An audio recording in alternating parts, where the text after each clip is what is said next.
Oh no.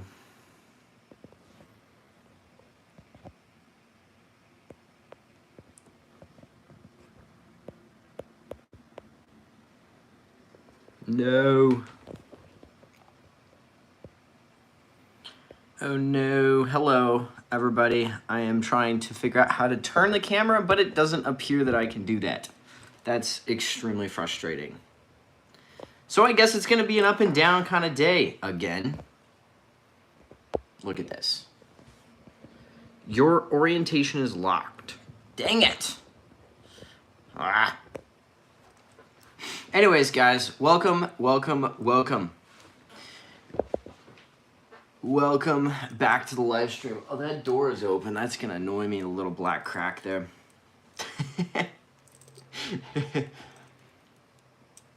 How you guys doing? Who we got in here? Andrew, my man, Andrew. I can't wait to fly with you again. Skylar, I appreciate your caringness for my height. I am sorry that I am so short. I apologize.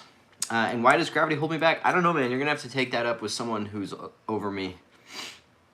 How you been, Skylar? I don't think I've seen you in years, man. It's been a little while. Hey, Michael, how you doing?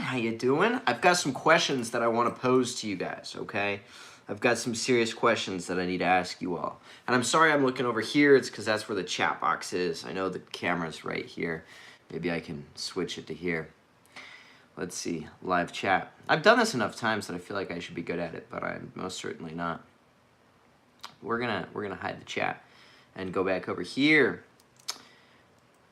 A reverse Q&A then? Yeah, exactly, Matt. A reverse Q&A. Hey, Matt, do you still have your Scout for sale? I'm just asking for a friend. Do you have your Scout for sale? What up, Brian? Ordered up that free ride too. Should be down south this winter. Ooh, Skylar, you got yourself a free ride too. I have a feeling you're gonna like that. Matt. I'm gonna message you afterwards about that that Super Scoutmobile that you've got. Skylar, what size did you get on your free ride too? Thank you, David. I'm glad to hear that I'm not the only short person around here. I figured I probably wasn't. You're going to Salton next week, Matt? I wish I could make it down. All my friends are down there. Everybody's wishing I was coming down there, but I finally have a few weeks where I'm not doing anything, so I'm appreciating sitting in this here room editing videos for you people there on the interwebs. Skylar, 19? Ooh, you're going to like that. How heavy are you, Skylar, out of curiosity? What's your all-up weight in kg, and what's your, what do you weigh in pounds? And Matt, you do really need to try that free ride too. Let me see if I can bring this camera a little bit closer to the chat so that I'm not looking quite so far away. 230 is what you weigh. All right, that's not that bad. It's not that bad. Not that it's not bad. It's not bad. Only reason I asked Skylar is because I have a buddy who I think weighs about 230 who I want to try a free ride too, and I'm just trying to figure out which size to send him as a demo, and I think you just answered that with a 19. 300 pounds all the way up. Still want to do the Alaska trip, July 2024? 2024, that's a long time. I think you meant 2023. Right, Kevin? Did you mean 2023? Because 2024 would be a long time. I wanted to ask you guys a question. I'm trying to get some fuel drops book in advance. Okay. Matt, I think a 19 would actually be a good size for you, even though you're 200 pounds.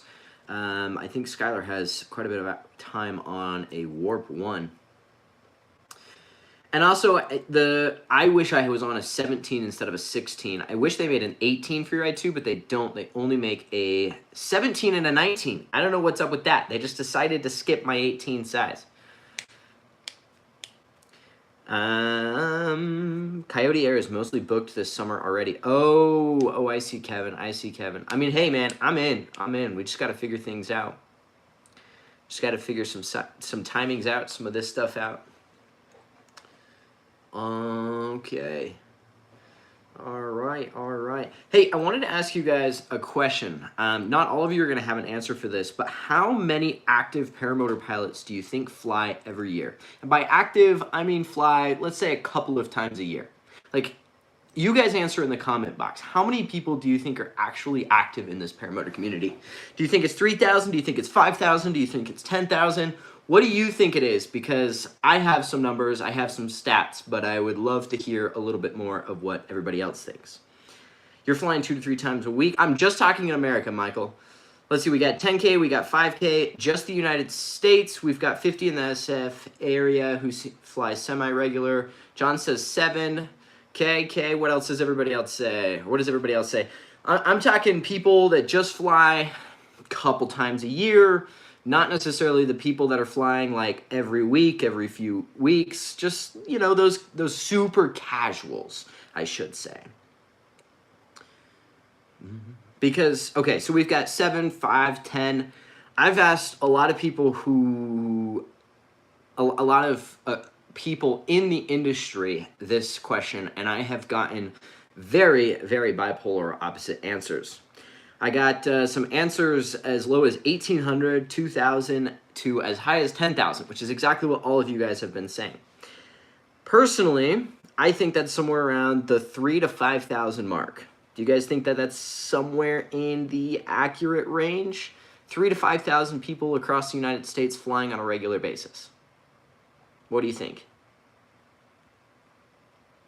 Yeah, if not lower. 3,000 to 5,000. You think that's too high, Michael? Matt says 2009. So I'll hit you guys with this question as well, right? So I've asked quite a few people this. There are 1,800 active people in the USPPA. What percentage of active paramotor pilots are part of the USPPA? Like, out of everybody that you know, what percentage of people are actually active members in the USPPA? Is it 30%? Is it 50%? Is it 10%? How many of you actually think are in the USPPA? Like, there's 1,800 active users in the USPPA. Does that mean that if it's 30% of the market, that there's really like 8,000 people? 10,000 people? So see, the estimates that I've gotten is that maybe 20 to 30% of people, of the active paramotor community are actually a part of the USPPA, which means if we just round up for easy math, right? 2,000 people is 30%. Let's call it, 25%. That's like 10,000 people. Does that seem accurate? Because 10,000 people seems like a lot of people.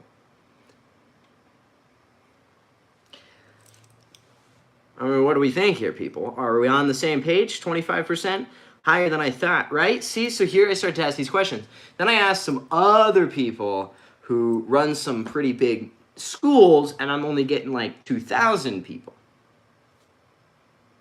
right? And I know the number of units that are manufactured for Vittorizi and some paraglider brands, so I kind of have a guess there, but a lot of people buy second and third wings, right? So I'm trying to gather some information to get some stats on it.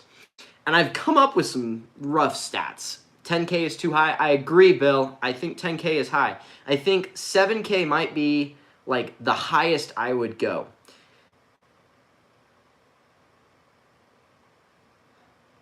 I think 7K is the highest that I would go. Sorry, I got a text message. I should probably put on Do Not Disturb. Sorry, people that are texting me. I'm going to ignore you for a minute. I think 7K is probably the highest that I go. I think 5K is probably a little on the high side. I think 3,000 is probably more accurate. What do you guys think? Do you agree with those numbers, or am I too ambitious? Am I being too optimistic with my numbers? Agree, 3 to 5K is more likely. Okay, so 3 to 5K is more likely. Now, I'm going to hit you with another question, okay? I want all of you to come to an answer with this as well. What percentage of people that you know fly reflex wings? I think 80% of the marketplace does. I think 80% of paramotor pilots fly them. What do you guys think? All? It's a lot. Like, not very many people. 80% in the Bay Area? Yes, so I went to a fly-in, and out of 30 pilots that I saw airborne, maybe 5 were not flying reflex wings. And Evil, Ken, you are correct. I'm not going based off sales numbers because those numbers are way higher. 75%, yeah, somewhere in... You've got a lot of Blackhawk pilots. Yeah, so, I mean, I went to the Southern Utah Paramotor fly-in, which was an awesome fly-in put on by Brad. Thank you, Brad, for all of those, all that you did down there. And on the busiest night, there were like 30-some people. Let's just call it 30 for easy math. And I counted like 5 people not on reflex wings, okay? Does that make sense? So here we are. So we've got, let's just call it 3,000 active paramotor pilots flying on a regular basis, okay?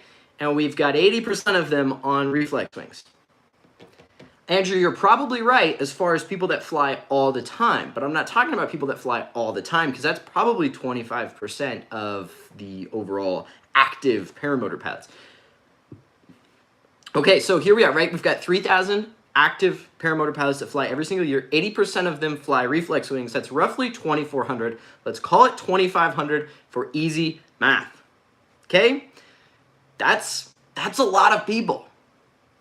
Hey Jeremy, I'm glad I got 7 lives left too, man. I might be down to 6. I don't know. You'd have to ask for some further confirmation on that one. So here's these numbers, right? Why am I coming up with these numbers? Why am I asking these numbers? I wanted to get, and I still want to get really accurate stats on like how dangerous are paramotors actually, right? So I've come up with some numbers. I've done some numbers. I've done some calculations because, you know, just it's good information to know. Now, I would like to preface this by saying that by no means is any of what I'm saying a stat or a fact or 100% true. This is just absolute rough numbers that I've come up with about a week of digging, asking questions, thinking for myself, and all of those things. Okay. All right, so based off those numbers, I have one more question to ask you guys.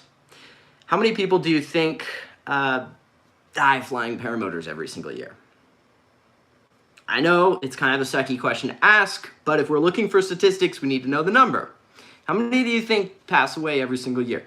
I know what the USPPA says. I know what it roughly seems to be. I'll tell you what I've come to an answer of. You guys are saying somewhere around 10, 5 to 10. Michael says 33. Andrew says 30. You say 10. Okay. 1 or 2. HD Gary, 8, 15. All right, these are all good guesses. Now, according to several of the people that I have talked to, the number hovers anywhere between 5 to 10 a year on average. Obviously, there's going to be some years where there's 15. Obviously, there's going to be some years where there's like 2. But the average number is somewhere between 5 and 10 people that pass away every single year. Okay? Let's call it 7. For just an average number. So now we've got quite a few numbers, right? We've got 3,000 active pilots every single year. 2,500 of those active pilots are on reflex wings, and we've got 7 people a year that are passing away. Those numbers come out to, let's see, I put it down. The statistical likelihood of you encountering a fatal crash is 0.0033%. 0.0033% if only 3,000 active people are flying every single year. I just want that to set in just a little bit, right? I just want you to think about what that means. I mean, think about what that means, right? So here we are looking at more data, you could say, although it's still probably slightly opinion-based because I'm coming up with the numbers and we're kind of just rough estimating. So let's talk about a few more rough estimates. Let's say it's 5,000 people. You know what that number becomes? It becomes 0.002%. Means 2 out of every 1,000 people. That's pretty low. It's pretty low. And then let's talk about 10,000 people, right? Let's just say all in, there's 10,000 active people that fly a year. And let's just say that 10 people pass away every year, right? Encounter a fatality. That is 0.001% or 1 out of every 1,000 people. Remember, 80% of these people are flying reflex wings. 80%. Michael, I 100% agree. I wish it could be 0. I wish everything could be 0, but that's just really not the case with anything in this world.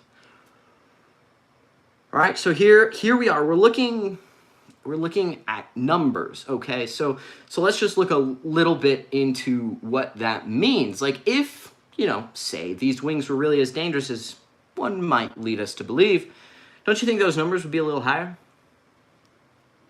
Right? Those are numbers.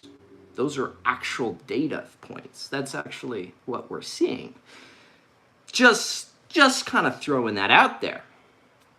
I'm not saying any of this is a fact, right? I'm not saying any of this is 100% true. I'm not saying I'm right in any way, shape, or form. You guys helped me come up with these numbers. I'm just pointing out. So let's talk about some other stats, right? Because people always ask me like, hey man, how safe are paramotors? How safe is it to fly a paramotor? So we talked about those stats, right? We're just gonna go off of, sorry about that, I bumped the camera. We're just gonna go off the 3,000 active pilots with 10 deaths a year. That's 0.0033% chance of encountering a fatal crash, and that's 3.3 people out of every 1,000.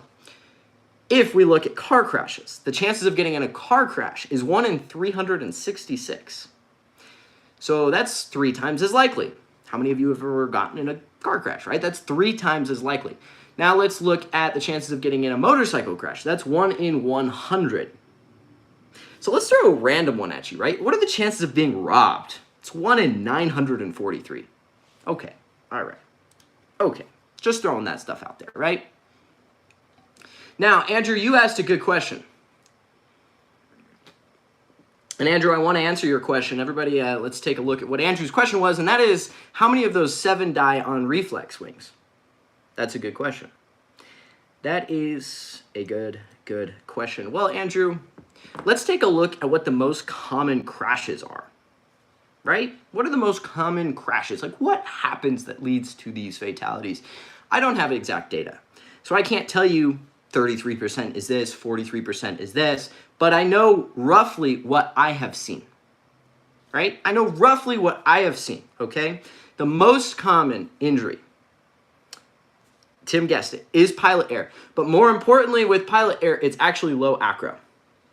Low acro is what kills more people than anything else. Right? Low acro. We all know it. We all love it. We all enjoy it, right? It's new pilots who don't know what they're doing that push their limits before they're ready and they bite the bullet. There ain't a dang thing you can do about it, and there's nothing that Reflex did to kill them in that situation. There's nothing could have been done to necessarily save them from, diving right into the ground. I've dived into the ground. I know 2 people who dived into the ground. Thankfully, I didn't get hurt. The 2 people I know that did end up hurting their bodies, we'll just say. Right? Okay, so the most common is low acro. The second one is probably water. That's kind of what I would say is probably the second most common way of injury. The third one, I don't know because the numbers are so slim, right? There's only 10 people a year that maybe pass away, but I would say are maybe power lines and mid-air collisions, right? So I would go, in my opinion, this is only my opinion, I would say the most likely way of encountering a fatal crash is going to be low acro. Second's probably going to be water. Third is going to be power lines. And fourth might be mid-air collisions. So in those 4 situations, based on just this data that we're looking at, does it have anything to do with a wing fatally falling out of the sky? Very rarely does it ever, right? So are they really as dangerous as we're led to believe? So Robert, you could be right? It could be drowning. You 100% could be right that it could be drowning. I'm going to argue that above everything else, it's pilot's judgment.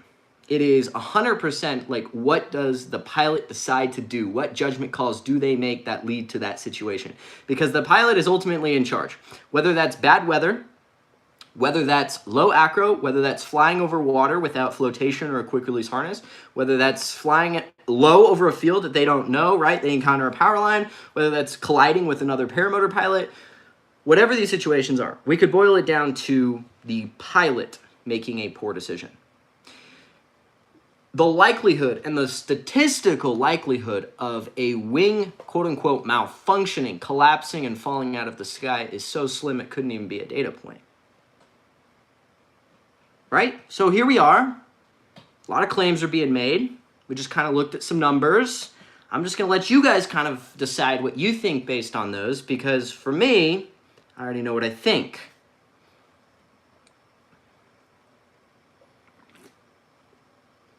Not going to name names. I also really enjoying sparkling water. Never had sparkling water before. It's not an ad for it. Just saying I'm quite enjoying. Simply stack the odds in your favor. Best we can do. Absolutely. Absolutely. Sure. But I'm going to argue that there is no data points, no facts that are actually supporting any one thing over another. Dylan, what do you think of the ITV Piper and who is it for in your opinion? I liked the ITV Piper. I thought it was a lot of fun. I enjoyed the wing. It does not fit my style of flying because I prefer an efficient wing. I'm more of a cross-country guy, and it's not a very efficient wing. It likes to dive, it likes to burn gas, it likes to eat up altitude. But in exchange for that, it's also very, very fast. So if you're the kind of guy that likes to just rip around, dive around, and enjoy your local close-by area, the Piper is awesome. It's extremely stable. I do find the Piper to be a little bit more difficult to launch than other comparable wings like a Sirocco 3. The Piper likes to lag behind, likes to struggle a little bit more. Personally, I think for most pilots, a Sirocco 3 or even a dudek wing is probably going to be a better choice. If you just want to go fast in a straight line, the Piper does a great job, but there's some downsides to that. Compare the Freeride 2 to the Warp 2. So you can't really compare those two to each other because the Freeride 2 is designed to be a play wing. The Freeride 2 or the Warp 2 is designed to be a cross-country wing. The Warp 2 is definitely better than the Freeride 2 at cross-country. Significantly better than the Freeride 2 at cross-country. It has a long trim range. It's extremely stable. It does not oscillate at all. It will go very, very fast, very efficiently. The Freeride 2 is supposed to be more agile. It's supposed to roll better. It's supposed to carry energy better. It's supposed to do all of the play things better, and it definitely does that better. So for two different situations, if I'm going to go on a cross-country flight, I want a Warp 2. If I'm going to play, I want a Freeride 2. Ideally, if I was going to have, my selection of wings, I would actually have a Freeride 2 and a Warp 2. I'd have the Freeride 2 for my everyday flyer, and I'd have the Warp 2 for my cross-country flying, because the Warp 2 really is a straight-line bullet, and it has some seriously impressive efficiency numbers and speed numbers. Have I tried a Dudek Hadron 3? Super efficient, fast and playful. I have not, so I can't really say much about it. I have heard a lot of good things about it. Some people on the Adventure Wingman flew it, and they liked it. I think that it is probably a great wing. I don't have much experience with that wing. Let's see. Where were we? Yeah, my Reflex has done nothing but super stable and solid. It's painful to watch that guy's videos anymore. Rusty, I do agree. I think if you actually look at the data and you take into consideration the number of people flying around on one thing over the other thing, and then you look at the actual statistical likelihood of encountering a fatal crash, and if you look at all of those fatal crashes and realize that probably 10 out of 10 or 9.8 out of 10 of those are not due to a wing falling out of the sky, you realize that what he's saying is probably not true. I'm not saying it is true. I'm not saying it's not true. I'm not saying anything as a fact. I'm just stating what I see. Okay, I'm just saying. Josh Mickey! Oh, Josh, dude, I can't wait for you to come back at to Utah, man. Let's see, where was I? Have I flown a Kona? I'm wondering about an upgrade from a Mojo. Austin, if you're on a Mojo, you probably are worthwhile an upgrade to a Spider 3.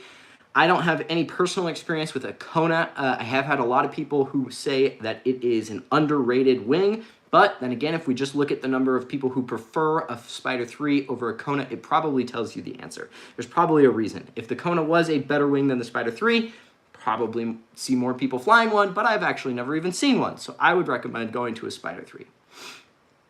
What wing were you and the two friends flying when you had the incidents? Good question, Phantom. Let's talk about that. All three of those incidents were pilot air, low acro, dive into the ground, okay? First one we'll talk about is me. I was doing a wingtip drag. I'm sure maybe you've seen the video. I was doing a wingtip drag. I hit the ground, shot up, dove at the ground, and hit it. I was fortunate enough not to get hurt. The other two people that I know that had low acro incidents that were close to me is they were flying, they turned, dove right at the ground, and went bam, and they hit the ground. Does it matter what wing they were flying? Would it have changed anything if they were flying one wing or another? Does it matter what motor they were flying? Would it have changed anything if they were flying one over the other? I want you to come to that opinion because honestly, if I had been on a different wing that day, would I have crashed? Probably. Probably still would have crashed. Is the Freeride 2 certified, and if so, what is its rating? That's a good question. A lot of paramotor wings don't get EN certifications. That's more of a paragliding thing. And again, this is just my opinion, and I could be incorrect, but this is what I have been informed of.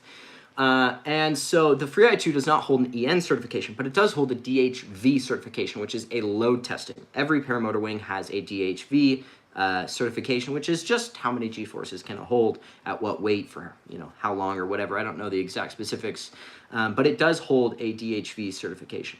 What do you do when it's too windy to fly? Andrew, that's why we own one wheels. I upgrade from ITV Baja. Joshua, how many hours do you have, Joshua? And what type of flying do you have? Sharky, how many hours did they have? Are you talking about the 2 people that crashed? Clarify yes if that's who you're talking about, and I'll tell you more.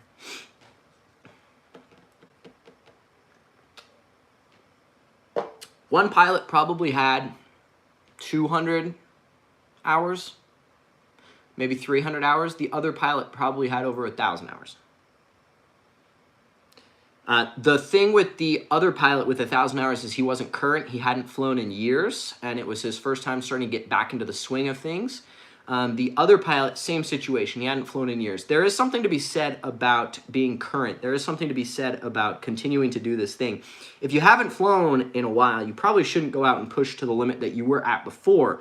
That's what I do. If I haven't flown in a long time, even though I know I could take it to this level, I'm only going to go to this level until I can slowly work my way back up. I'll make that distance really quickly, but I'm not just going to immediately go back to there because you're going to make dumb mistakes. You know, if you're rusty, if you're not current, if you haven't flown a lot, you're not going to be as good, right? I will say, having now, for the first time in a long time, been flying like all the time, I can tell a difference in how well my consistency is in my performance because I've been flying so much more. So I had a buddy who was like, who struggles, you know, he goes out and sometimes he has a hard day trying to fly. And I told him, if you really want to be good at this, like if you want this to be fun, if you want this to be enjoyable and easy, keyword easy, you got to do it a lot. The more you do this, the easier it's going to be. Get current, put some time into it. And that's more so important when you're new, because since you're an experienced pilot, it's just like riding a bike, you can easily pick it back up. But there's also a mental part to that aspect, because as soon as you start to get in your mind of like, man, I haven't done it in 2 months, it's been a year, like, what's it going to be like? Then it starts to kind of eat away at you. So it's important that you try and stay current, especially when you're new. So when students leave my class, I recommend they try and get at least 6 to 12 flights within 3 months of the training class, even if that means coming to me. Anyways, Joshua, 50 hours plus, like doing XC and playing, comfortable with energy management. Joshua, I think the Sirocco 3 would be an awesome wing for you to explore. I think you would enjoy that wing quite a bit. I think it's maybe a little on the hot side. I think a Spider 3 is probably more so in your experience level. Like, it's normally you don't switch to a Sirocco 3 until you have like 100 hours. There can be exceptions, but it really just depends on how you fly, your performance, your experience level. Like, in those 50 hours, like, what did you do? Was it just flying around your normal LZ, or did you do more, right? That's stuff that you kind of got to take into consideration when you're considering hours, because a blatant 50 hours is not necessarily consistent from one person's 50 hours to another person's. Do you think the flare is the future or just a niche? I think the flare is really just a niche.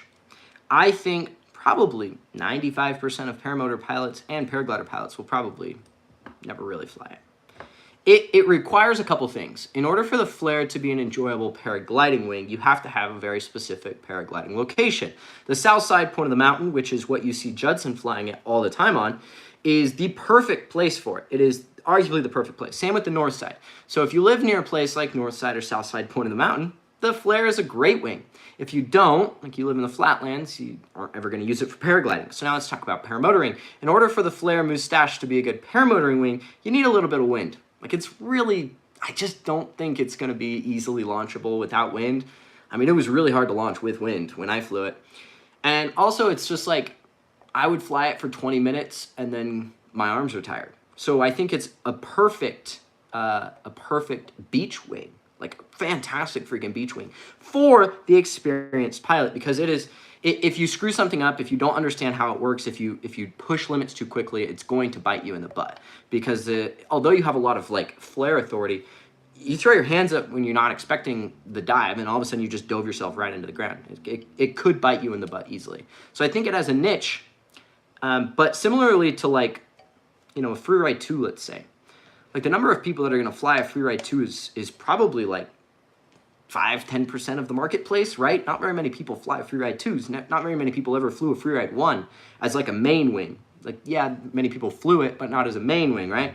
Same would apply for a Moustache, just on a smaller scale. Like, less people are going to fly a Moustache on a regular basis. Sorry to ramble on. Linda, thank you much. Thank you. Start to try others. Starting to try others. I am dyslexic, by the way. If you ever wonder why I can't spell or read, that's why. Just looking around 80 to 100 hours to buy. At 80 to 100 hours, I would consider a Sirocco 3. I think it's. Here's the thing with Ozone, okay? This is what I've seen. I could be wrong, I could be right, but this is my opinion. I just want to preface that. I think the Spider 3 and the Sirocco 3 are just really great all-arounders. Like, the Spider 3 is designed to be that really great all-arounder for the newer guy. The Sirocco 3 is designed to be that really great all-arounder for the intermediate guy. Then as you go up to the Viper 5 and Freeride 2, the Viper 5 is supposed to be that really awesome cross-country wing, and the Freeride 2 is supposed to be that really fun, awesome play wing. The Spider and the Sirocco are supposed to be those really awesome kind of everything wing, that really awesome like daily driver, and I think they do a really good job at that. Will I say that there's probably better 100% hyper-focused XC/cross-country wings? Yes. There's definitely going to be better hyper-focused cross-country wings in both the new and the intermediate category. But Ozone is really awesome in the sense that they go for the all-arounder, which most people don't just do straight line as fast as possible kind of flying. Let's see. Is it just me or does anyone else just feel like they will be on the same wing forever? I'm on a Roadster Roadster 3, and I feel it's so stable, and I can turn on a dime with 2D. Here's the thing, Michael. You will fly that wing for the rest of your life and love every minute of it, as long as you never try another wing. It's once you try something that you realize that there's something else out there for you. That's the thing. I loved the wing I flew for 10 years. I loved it to death. I never wanted to fly anything else. I thought it was perfect for me. And then I tried something else, and then I realized that there's some things that I would like more. Clint, I know you got a Roadster 3. Hey, Clint, what size Roadster 3 did you get, and what do you weigh all the way up? That's a good question. Let's hear. It was a 26. What do you weigh kg all the way up motor? Motor and you. Or just tell me how heavy you are, and I'll kind of have a gauge. I weigh 170. The motor weighs about 60, so you're 250. So you're like 113 kg. Okay, all right. Maybe it's a little bit on the big side for you. Maybe would have done a 24, but you got a deal, and that's more important. Who knows kgs? Michael, I've just kind of memorized, like, 250 and 300 and what those kind of are at this point, because it's something I deal with every single day. Nice. Nice. How long have we been going? 33 minutes. Have you ever tried anything from Flow Paragliders, Cosmos or RPM? Jeremy, I have not. Jeremy, sorry, I have not tried anything from Flow RPMs, or from Flow Paragliders, excuse me. I know I have a close buddy who's flown the RPM, and he kind of gave me a rundown of what it would be like. It's not really anything that interests me. If it was something that interests me, I would totally try it. I'm actually a dealer for Flow Paragliders, funny enough, so if you want one, I could probably help you get one, but none of them have, like, interest me. And the thing with, like, certain wings, like, the reality of this is, like, unless I get sent a demo, if I buy one and I don't like it, being able to sell it in a small 18 size is pretty unlikely. If we're honest, which I try to be, a good teacher knows. Let's see, try to duplex solo.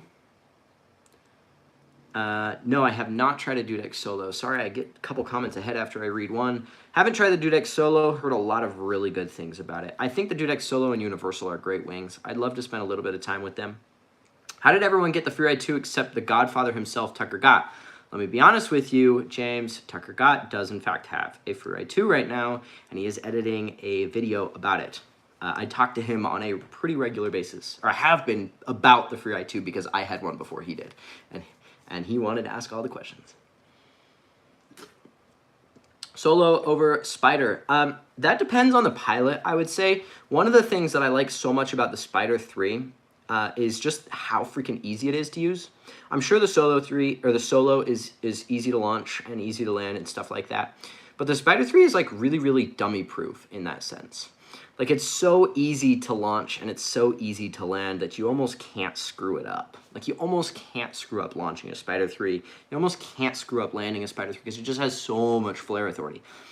I like that. Is it as good as, does it perform as well? Maybe not, maybe not. But when you're new, the most, one thing that I don't think people realize is that the gear that you buy directly determines the experience you have.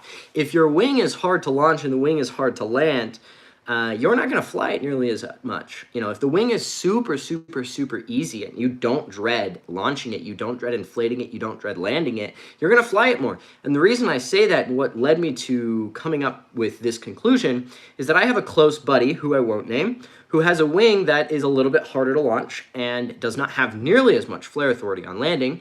And as a result, I saw him not ever fly. He just never flew. And the question was like, hey man, why aren't you flying? And he loved it. He was passionate about it. But it just was hard. It just was hard for him to fly. So I sent him a Spider 3. And it's not because at the time I knew that it was going to change everything. But I was like, hey man, try the Spider 3. And all of a sudden he realized, and I realized, oh, he's flying more because he doesn't dread launching it. Launching characteristics and landing characteristics are a big deal when you're new. As an experienced pilot, that can be a different story. But when you're new, it's a big deal that the wing is easy to use. And that's one of the things I like about the Spider 3. Because I know you're not going to struggle launching it, and you're probably not going to struggle landing it, because that's what it's made for. It's made to be the easy to launch and land wing. I would love to try a solo. I really would. Thank you. Make sure to hit that thumbs up button, everybody. So far, my Spider, I've been flawless. My other wing, yeah, so Michael is a perfect example. He also had the other wing that was difficult to use, switched over to a Spider 3, and it makes it easier. It makes it easier. And the thing is once it's easier, you do it more. Once you don't dread it, once you're not worried about it, once it's no longer a big deal, like, whatever, going flying, like, that's going to be fun, then you do it more. That's why I like the Spider 3. My Spider wing is terrible to launch in no wing compared to my PG wing, yet they're the same size. That has a lot to do with trimming. So one thing I did learn recently is a lot of people launch their wings trimmed wrong. And I'm not saying everybody does it, but I saw a lot of people at the fly-in a couple weeks ago launching their wings trimmed wrong.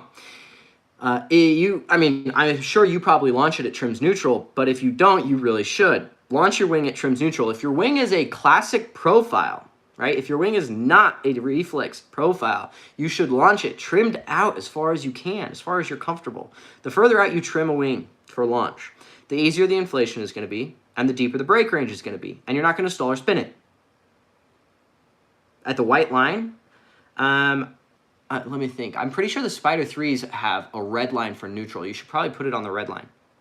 Launch it at neutral. If you have a Spider 3, launch it at neutral.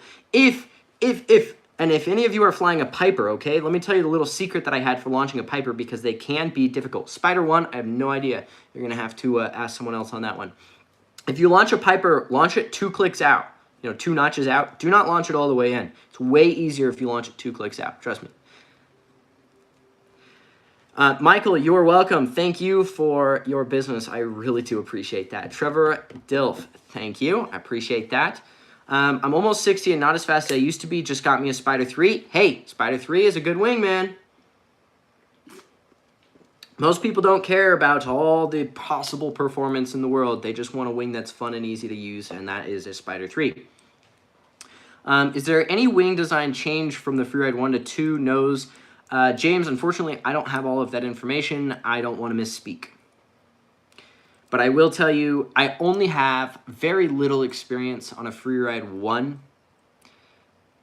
I don't want to misspeak, so I'm not going to say anything, because I have very, very, very little experience on a Freeride 1. I can compare it to a Viper 5 all day long. I had 60 hours on a Viper 5.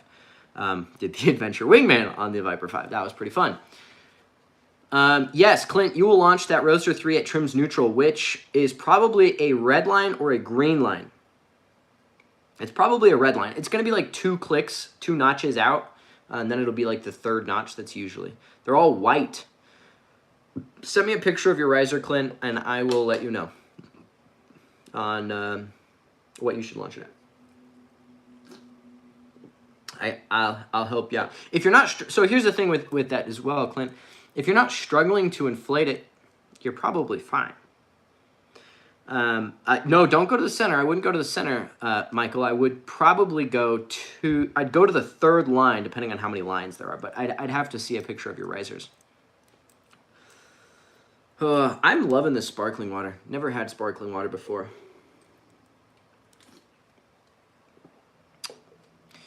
It's a 4-year-old wing with current inspection. Supposedly good for another 2 years. Ozone Spider Original. Great, great. Hey man, if it works, it works. If you don't struggle with it, if it doesn't make flying harder and you don't not do it, then use it. But if you find yourself not flying as often as maybe you would, maybe you should consider something else. It depends on how new you are, it depends on how many hours you have. I just see a lot of people who, when they have a hard-to-use wing, they just don't use it as much. I am not saying the Spider 3 is like the only wing you can buy. By no means. I just know the Spider 3 is easy to use. Top Christmas gift ideas for newer PPG pilots. That's a good question. I don't actually have a good answer on that one, Reese. I'm assuming that's Reese. I'm pretty sure. I could be wrong, but I don't have a good answer on that. 150 hours on my Spider, and it's kept me safe at all times. Dude, the Spider 3 is freaking bulletproof, man.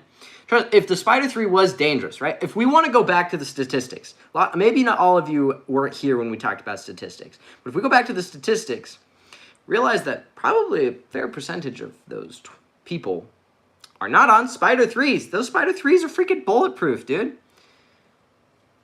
Like, if the Spider 3s were as dangerous as we are led to believe, people would be falling out of the sky all the time because a lot of people fly Spider 3s. Is the Spider 3 comparable to an F1? Are you talking about the APCO F1?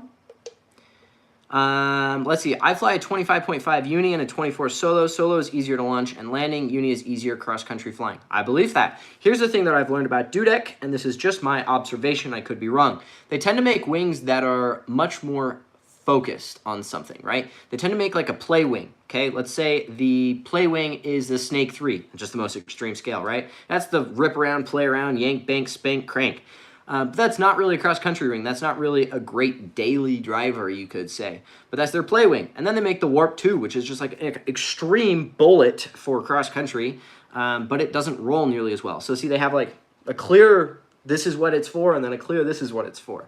And they do that all the way through the range. Like the Hadron 3 is just a tamed-down cross-country wing from the Warp 2. So they make more focused things, which would make sense to what you just said as far as the uni being a more cross-country focused and the solo being a little bit easier to use. Let's see. Never mind, you said let them all the way out. Joshua, sorry, I saw your comment. I never did get back to it. The Baja, I believe I launched it trimmed all the way out. I have maybe 10 hours on a Baja. I didn't love the Baja. That's why I don't use them. I'll tell you this, right? And this is just to give you perspective on my opinion. They are half the price, and yet I have Mojos. Trevor, do you have a good video adjusting the 2D steering length? I bought a Piper 22 with 2D, and it's hooked up already. He was 6'5", and I'm 5'5", a tad shorter. David, reach out to me. Send me a message on Facebook or Instagram or text me. My phone number is on my website. I'll happily help you with that. It's an extensive, I can't say it's an extensive process, but I have some opinions on it as I just shortened my Freeride 2 brakes, and I just helped Chucky Wright, I know, the infamous Chucky Wright, shorten his brakes on his wing and tie in his 2D. So reach out to me and I'll help you out with that. 5 lines on the riser. Clint, I'd probably launch it at 2 or 3. Probably launch it at 2.5. Reese, strobes. Yes, strobes are always a fun gift. Everybody likes lights. Who doesn't like lights? I love lights. I'm just saying. I'm coming up with a, I shouldn't spoil it, but I'll say a little something, something. I'm coming up with a shirt line that revolves, I'm not going to spoil it, but I'm coming up with a shirt line of Paramotors, for Paramotors. I just bought a reserve today. Way to go, Reese. Hey, Clint bought a reserve too. Reserves. Everybody buy a reserve. Drift Air is playful and fast and kind of a decent XC as well. The Drift Air is a good all-around. Like, that was kind of their focus, was it to be an all-around wing, right? It's not nearly the Warp 2. The Warp 2 is going to be a faster straight-line bullet, and it's not a Snake 3. The Snake 3 is going to be a more agile, maneuverable wing, right, and faster. The Drift Air is supposed to be the play wing, and I think it does a good job at that. What up, Kevin Can Fly? How you doing? Baja is good for beginners, but I don't think it's great long term. Too much brake travel. I didn't like the Baja. I didn't like the Baja. It's Chuck now, actually, Trevor. My apologies. When did you decide not to go with the Drift Air for Adventure Wingman? We were never going to go with the Drift Air for Adventure Wingman. We were going to go with the Hadron 3 for the Adventure Wingman. We decided to switch to the Viper because I wanted the easier to launch. I wanted the fact that, and I'm not saying that the Hadron 3 is not easy to launch. I am just saying that nothing is easier to launch than Ozones. And when you're launching a 120-pound paramotor at 7,000 feet, I want the easiest thing to launch possible. Let's see. Do you fly with speed bar on a regular basis or only when you're going on an XC? I probably fly with it at 50% of the time these days. And I don't always push it when I fly with it. But if I have... The problem is, I would probably fly with it all the time. But my motors are school motors, so I take them off when I have students, and I don't always fly the same motor. So I'm always changing motors and changing things, so I don't always have just like a clear motor that's Trevor's that always has speed bar. If I had a clear motor that was Trevor's that always had speed bar, I would fly a speed bar every single time. Let's see. Wait, why is Chucky infamous? He is not. Chucky's done some things to piss some people off. Pants, do pants. We need inside leg pockets. Ooh, I like that, Reese. I like that. Have you tried a snake yet? I fly a snake XX and I love it. No, sir, I have not tried a snake. Have you flown a Moustache yet? Yes, Brian, I actually have. I motored the Moustache the same day that Judson and Tucker did. I was actually there when they motored it. I watched them motor it. I walk over and Tucker goes, I want you to fly this. And so I went and flew it. Oh, Michael, I have one. Let me show you real quick. Nobody go anywhere, okay? I'll be right back.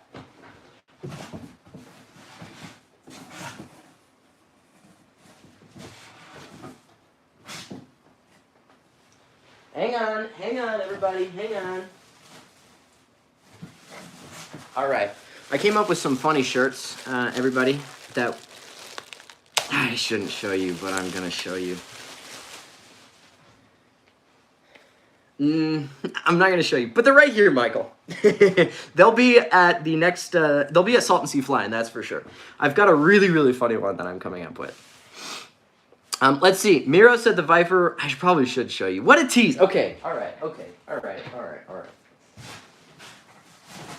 Couple things, right? I've got these coming here soon. So I'm working on shirts, everybody, okay? I'm working on it. Okay, I'm going to tell you guys the one. This one is maybe not as funny as the one that I'm coming up with, but I'll show you this one first. That's all. That's all that I'll show you. But the funnier one that I'm coming up with that I will just tease this time is that I have a shirt that says Owl Lives Matter. Owl Lives Matter is the next one that I'm coming up with. I like to lean into the jokes, dudes. Memes are fun. Jokes are fun. Why do we got to take life so serious, right? We don't want to take life too serious. Let's see. I have a bunch of behind the scenes. I feel special. What was it? Oh, yeah, Clint, you guys were there. He seems to be a good dude, just a little too excited and unprepared sometimes. Who are we talking about? K-Den Moto. Who are you talking about? Let's see. Clint, you're special. I love it. Caleb told me to adopt your style and stole your gear from South UT flying. Caleb told me he adopted your style and stole your gear. Oh, Kevin, you're talking about Caleb Koch. Yeah, he's buying a Parajet, and he already has a Sirocco 3, and I think he's going to try a Freeride 2 here soon. Listen, okay? I'm just saying, slowly but surely, I'm draining people's Kool-Aid. Apparently, no owls were hurt. Hey, man, I don't know. I have no opinion on that. Owl Lives Matter. Come on, isn't that funny? I mean, come on, it's kind of funny, all right? I'm making jokes for the people that get it. Time to buy gifts for people. I know I should come out with the shirts. Here's the thing. Okay, everybody's wondering, like, why don't I have apparel yet? Okay, let me tell you the logistical difficulties with apparel. First off, you've got to dedicate a lot of time into making the shirts, right? You got to come up with the ideas, and then you got to come up with the designs, yada, yada, yada, whatever. It's not an excuse. I'm just saying.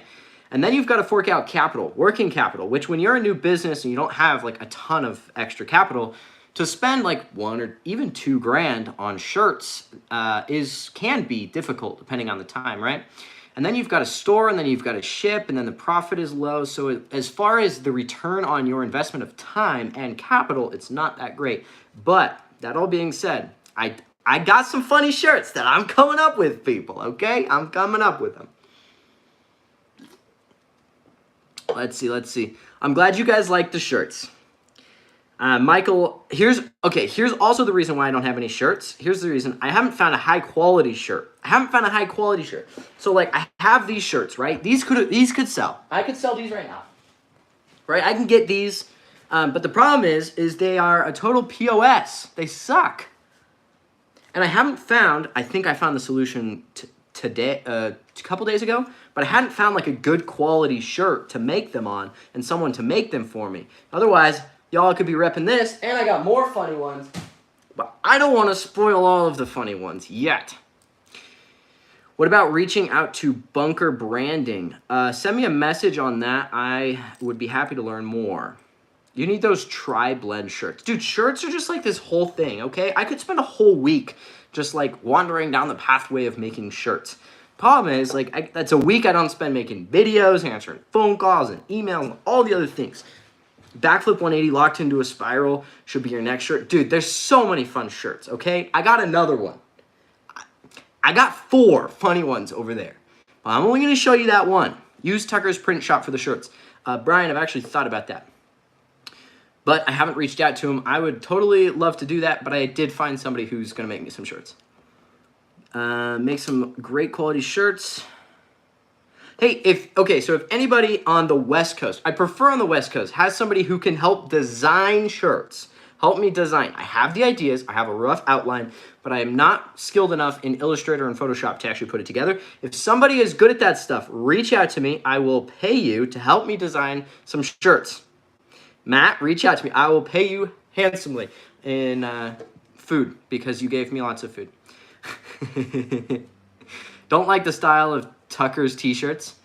Matt, you don't like it? Okay, as in, Matt, I want you to further expand on your thoughts there as you don't like the style of Tucker's shirts. Is that because the quality, is that the material too thin? There it is. I was like, the design, or what were we talking about here?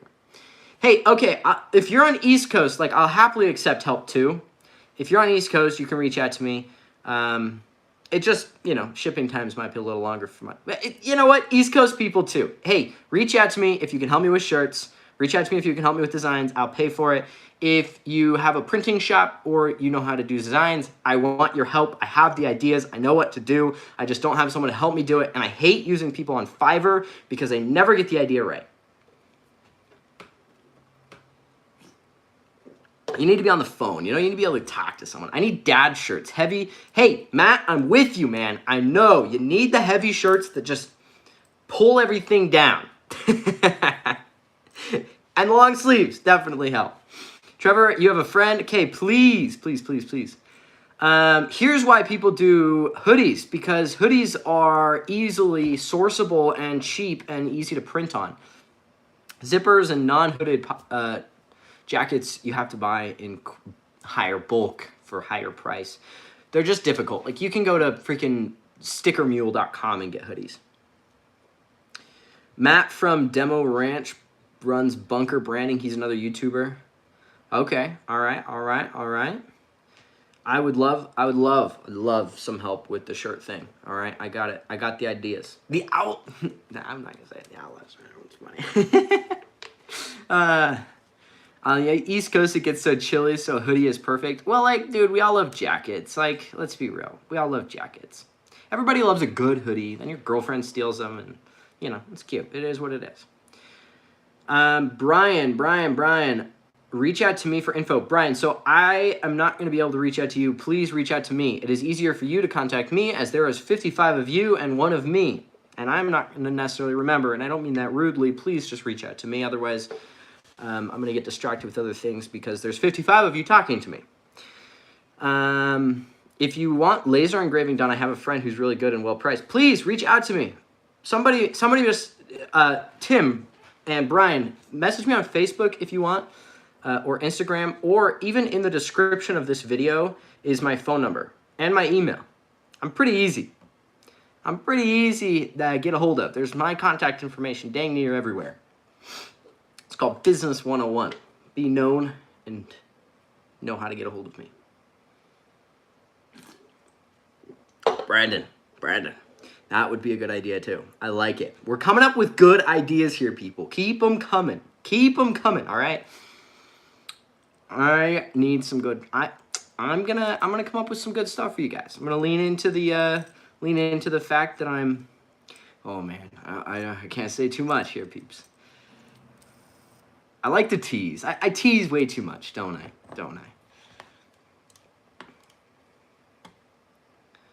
What up, Kurt? Good to see you. No to what? I'm confused now. I got distracted. I've got ADHD and my mind's already on 13 other ideas. I could probably show you guys. Teasing is fun. Well, look, okay. Okay, all right. Okay, here's the thing with the teasing. You got to stir the interest. You got to get people excited. And then you got to give them only a little bit so that they keep coming back for more. Welcome to marketing, okay? You just got to boop, you just give them a little bit, and then they want more of the little bit. It's just like, you know, a TV show, and they end on like a cliffhanger, and you're like, and then you want to go watch it the next week. It's the same thing. You got to tease, and then finally come out with the shebang, and there's a lot more hype around it.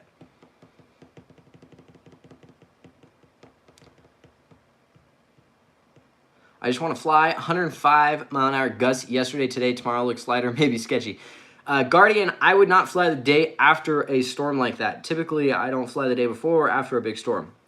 It's just open question time. Got a newbie wing question. Please ask away. I'm happy to answer any questions. The main premise of this conversation we talked about at the beginning, if you guys weren't here, it's about statistics. I'd happily talk about it again if asked.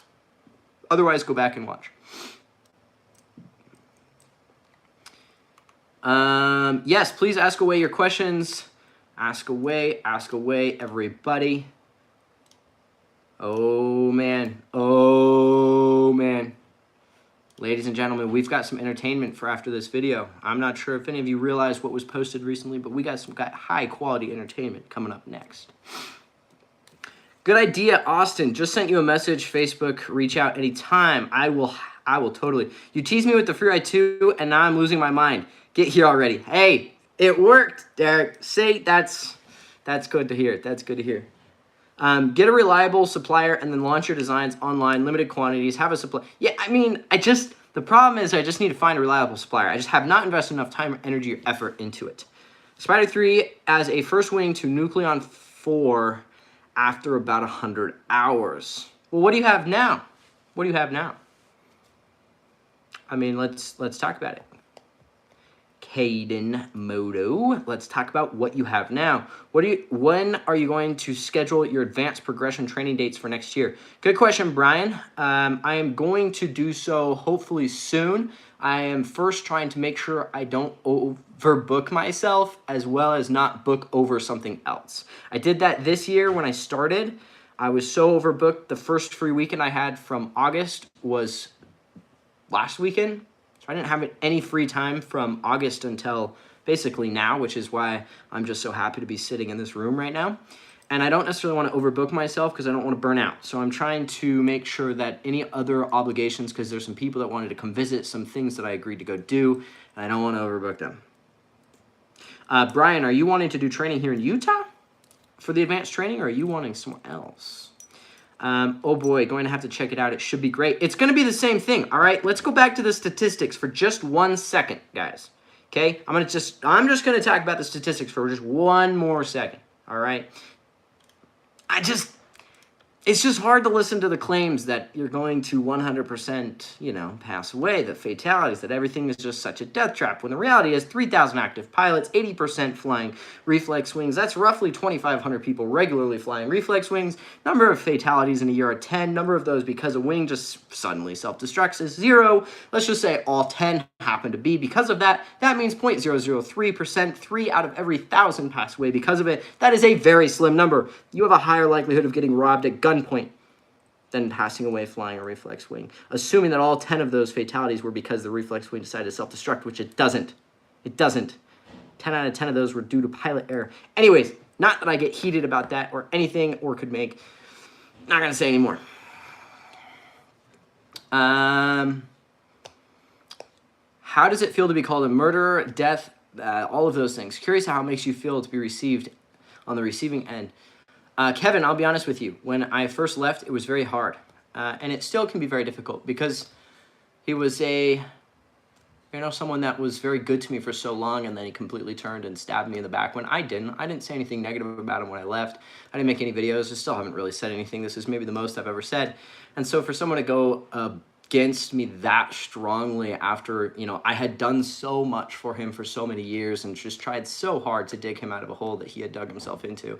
And I did successfully do that. It can be painful. Now, it's no longer painful. I've accepted it for what it is. I have gotten used to it. I am acclimated to the fact that I'm going to be all of those things. There's still moments in which it gets to me. Absolutely. Does it suck? Sure. Do I wish it was that way? No.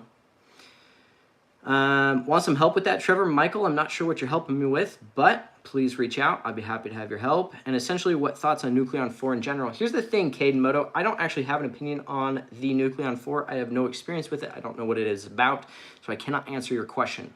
I can answer questions about wings I know and why I like them and why I don't like them. If you want my opinion on a Spider 3, I'll happily give it, but I don't know much about the Nucleon 4. How often do I sat? I very rarely sat. In fact, I've done one sat this year. How dare you bring your science and numbers into a debate? I know! Who dares bring facts into a conversation? Who dares? Who dares? Wings like to fly, just saying. Don't get you started with a flat top. Don't get me started on those topics, okay? I have agreed not to. I'm trying really hard not to say anything about it. I'm trying really hard to keep my mouth shut. It's just really hard to do so at this point. But I'm going to continue to try. I will very subtly say things. And if you reach out to me, I'll happily tell you everything as to what led me to making the decision, because it's not that I wanted to go make more money, and it's not that I wanted to stab him in the back, and it's not any of those things, because I work more and make less than I used to. But sometimes you just can't do something you don't believe in, and that's why I had to go my own way. Michael, I would appreciate that help with the classes. I think I finally understand what you were saying. I fly at 5,000 feet, return brakes after takeoff, and then hit the ground. Went to super training. Do I need more takeoff speed? Say that again, Dylan. Please rephrase what you said. I'm a little confused as to what you were implying. All good. Appreciate the Q&A. You're welcome, Caden. Pretty ridiculous that he pulled up a 3-year-old video and tried to sell it as a free ride too. Actually, he wasn't trying to sell it as he kind of was, but if you go read his recent comment, I don't know. I shouldn't say much. I tried to bring it to everybody's attention, but it was being censored by Facebook apparently. Well, here's the thing, okay? Every comment has to be approved. It's not just automatically posted. It has to be approved. So if it's not agreed with, it's not approved. You're a bigger person. I try to be, Jeremy. I really do. It's difficult, but I'm going to do my best not to say anything. Kevin, I'm sorry you have to deal with that. I view you in a high regard and after meeting you at Salton Sea, I can say that I would really like to come spend some time with you. Caleb said we should plan a trip. You should totally plan a trip. Come on out to Utah. I am always happy to have friends. Come fly with me. We'll try and make amends with Dell if possible. In the big picture, what gear someone... Well, here's the deal. I have no issues. I would more than happily be his friend. I never had any issues. I wanted to continue to have a good relationship. It wasn't my choice at that point. I still would. To this day, I still would have a good relationship. I still would be nice. I still would go out of my way to do things for them. Ball's not in my court at this point. Is there an SIV in your future? I was going to do one in April, but I haven't scheduled it. I think it's full, and it's just...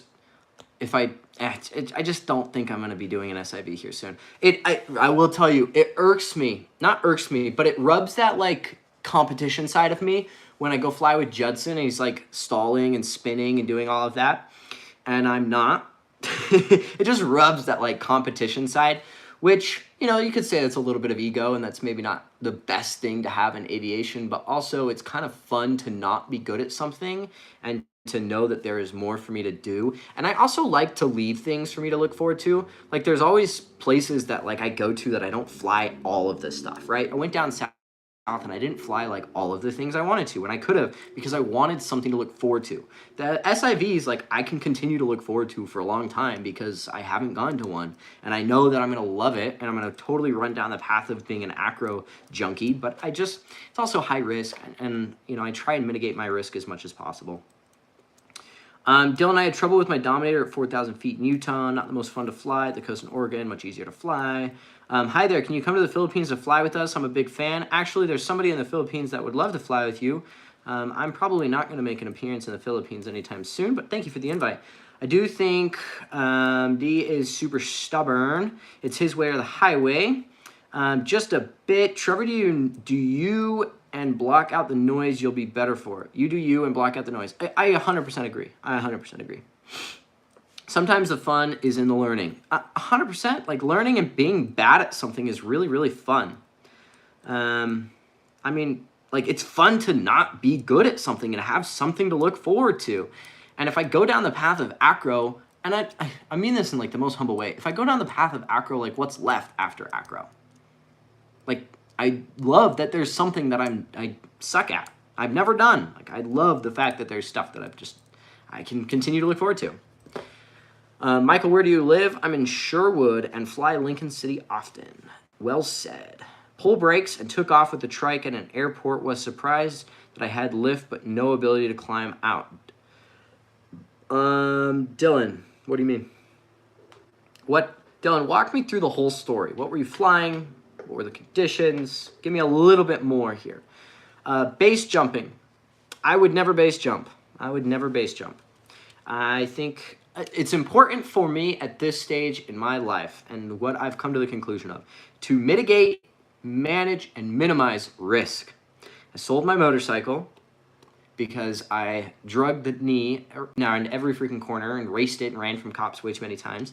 And it was just too much risk exposure to add to the already high risk exposure that I have flying paramotors. So to get into base jumping, you know, then it's just more risk that I'm taking on a regular basis. I just want to minimize how much risk I'm exposed to, if that makes sense. As little risk as possible, because what I do is already risky. Do you snowboard or ski? I do ski. Oh, Tim. Oh, I have some very fun stories from my motorcycle days, we'll say. Me and my motorcycle days were wild. I had 7 bikes. I think maybe 7 or 9 bikes, Austin. Not at the same time, but I had a whole slew of them. Motorcycles are really dangerous. You guys want to know the statistical likelihood of getting in a crash on a motorcycle? It's 1 in 100. Do you want to know what it is on a paramotor? It's anywhere from 3 out of 1,000 to 1 out of 1,000. Yeah, you're at a lot more risk, almost 10 times the risk riding a motorcycle than you are flying a paramotor. Now that you've jumped to a hoax flex, it ain't a hoax flex. And really smart to minimize risk, if not, but win. Exactly. It's just, there's a certain amount of risk that you should really expose yourself to. And I decided I'm going to do one risky thing at a time. Have you considered selling the bike for the same reason, but it's like letting go of your first love? It's hard, dude. I have had, like I said, 7 bikes. Like, they became, in a way, my personality for a while. Like, they were everything to me. I loved the bikes so much. Thankfully, like, I had tried to get rid of them several times and could never quite pull the trigger. And then I had to start backcountry PPG. And when I started this business, I had to sell everything that I owned, including that bike, so that I could invest all of that money into the things that I needed to invest into to actually start the business. And so it was kind of like I have no choice but to sell it. And then I've just agreed to myself not to buy another one. I have crashed my motorcycle twice, too, by the way. I did go down twice. I slid it twice. What did I do? Oh, yeah. I slid twice on my motorcycle. Not many things to hit in the sky. Most crashes are pilots induced. So, Kevin, you missed out on our whole conversation at the beginning of this this live stream, but we talked about stats and likelihood and actual risk and what risk you're really taking when you're flying certain things and whether it's as risky as it's, you know, you're led to believe or not, based on actual numbers, not just claims. And again, it was my opinion. I'm not saying any of it was a fact, but it was the numbers that we all had concluded. I can't, if the bike or paramotor takes me down, I can accept that. Well, Austin, I was on the same page. Like, I was cool with it. But then, like, you know, I don't know. I like my life. I like flying. It's fun. I like the people around me. I like my girlfriend. Like, I like all the things. And if I really should only do one risky thing, because here's the thing with me, Austin.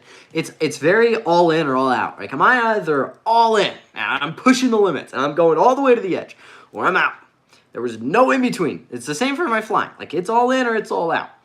And the motorcycles, it's just like all in is really dangerous. Like, I would drag through a knee puck a day. Like, on both sides. I drag through a knee puck. I have like a whole box of knee pucks from dragging them. Let's see. Dylan, flat top 200 Minari with a large Dominator, barely climbs out at the airport. What the presumed takeoff ground speed? Dylan, what is your weight? What is your weight? And what altitude do you live at?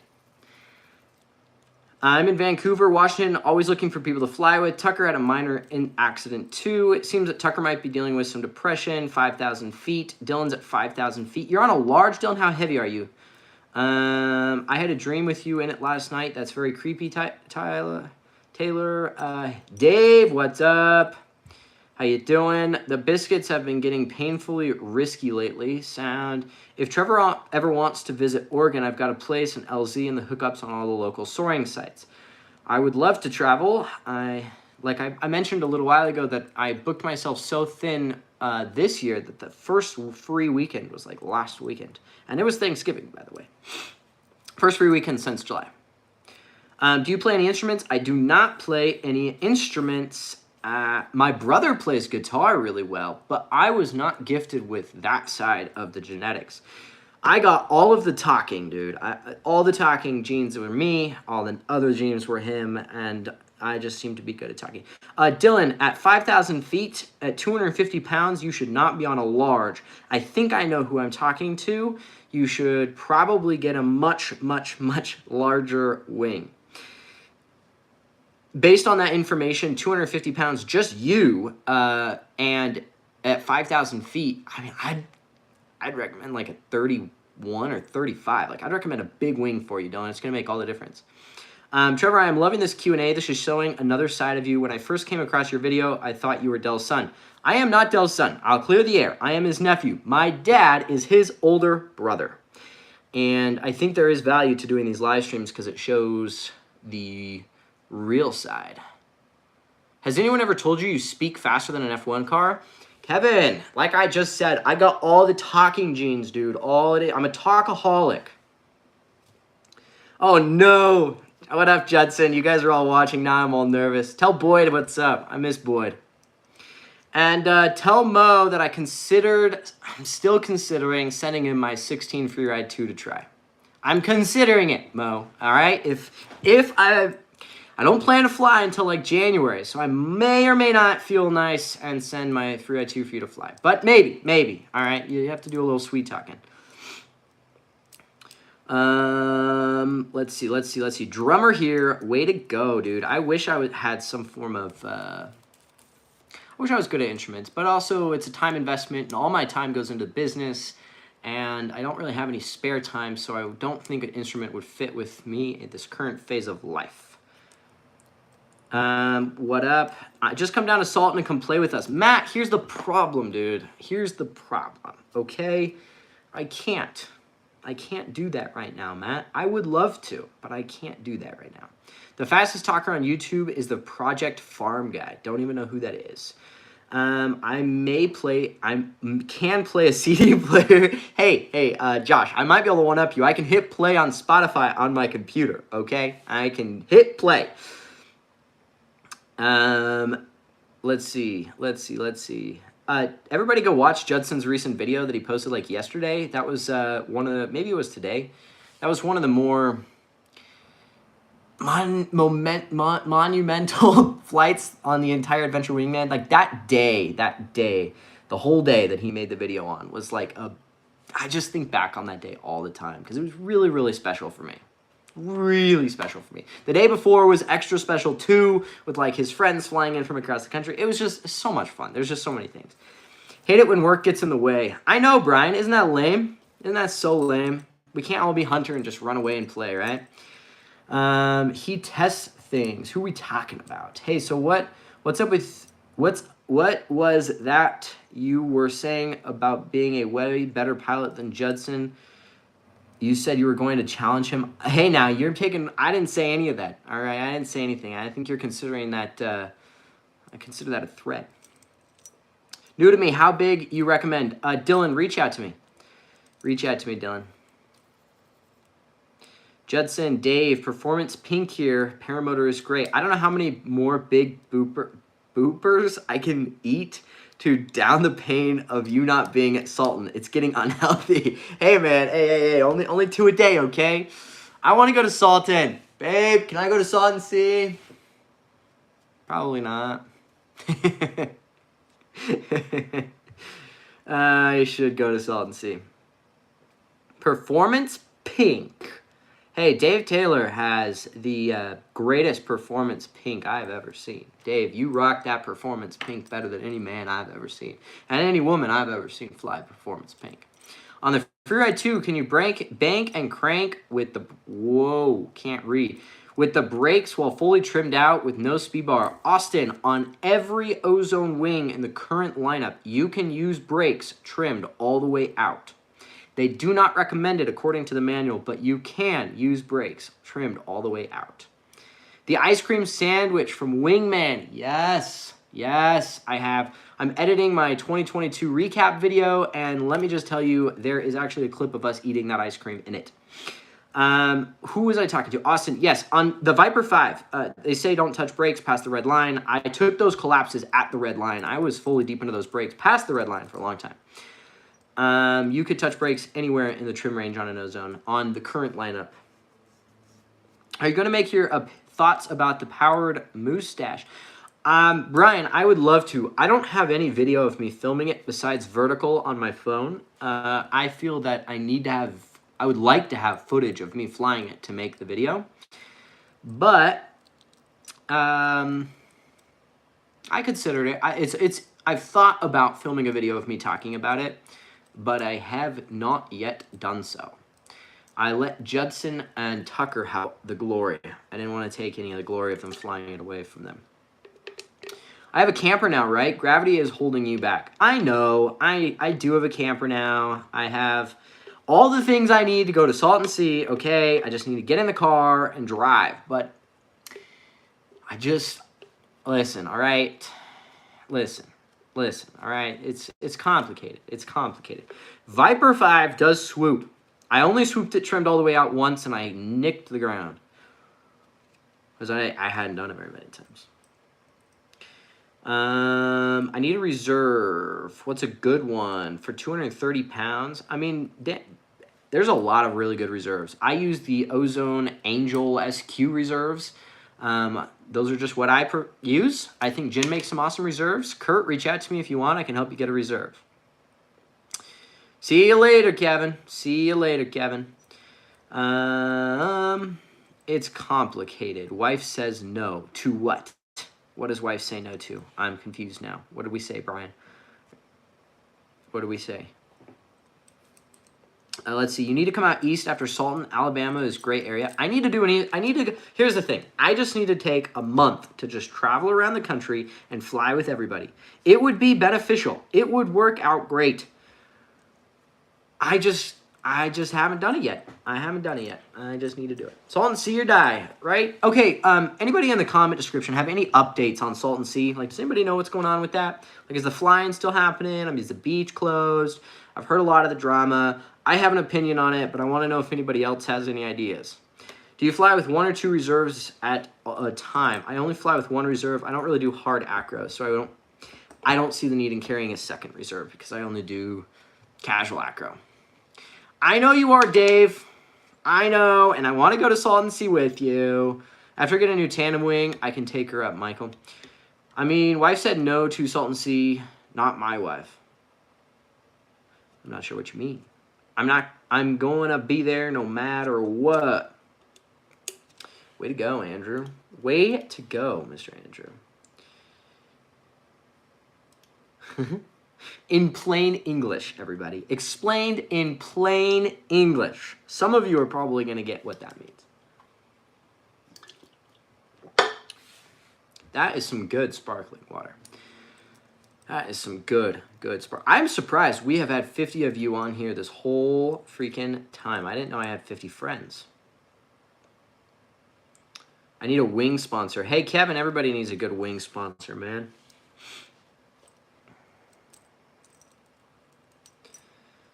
Later, alligator, Mr. Kevin can fly. Late to the party. Matthew, we talked about statistics. We talked about the true risk of flying wings. What is the actual risk? What are the actual numbers? Not just claimed, not just opinions. What are the actual numbers? What if we touched wings, Salton Sea? I mean, look, I could be talked into it, okay? But only the tips, just the tips, all right?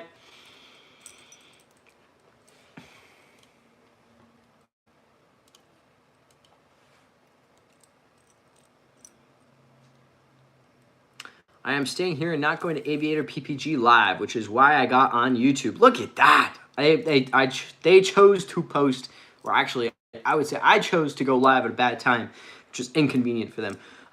What kind of camera do I use? I use a GoPro, man. I need to get a better camera. Judson, help me get a camera. A DSLR. What's happening is I answer to somebody's comment here, and if my answer itself makes no sense. Okay, didn't make sense, so I'm just going to skip it. Eskimo Brothers, okay, just the tip. I mean, come on, you don't want to do more than that. Let's be real. You watched both, Tom. That is impressive. Which one was better? Actually, I want to go watch their video. Reese does really good videos. I'm just going to throw that out there. I had a lot of fun with them coming out here to Utah. They spent 4 or 5 days. Aviator PPG came for 4 or 5 days. I don't even remember at this point. We flew all the cool things. All the cool things. They are great. I quite enjoyed that. I'm sure you saw it in the videos. We got to fly with the Flying Cowboys. Who else wants to fly with a bush plane? I mean, come on. That sounds like a lot of fun. Who doesn't want to fly with a bush plane? Everybody. Everybody.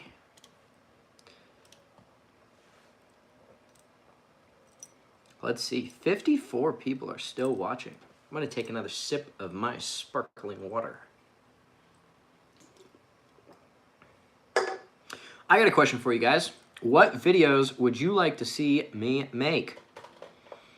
What videos would you like to see me make? Is there anything that speaks to you? You know, anything that you just want to see me talk about?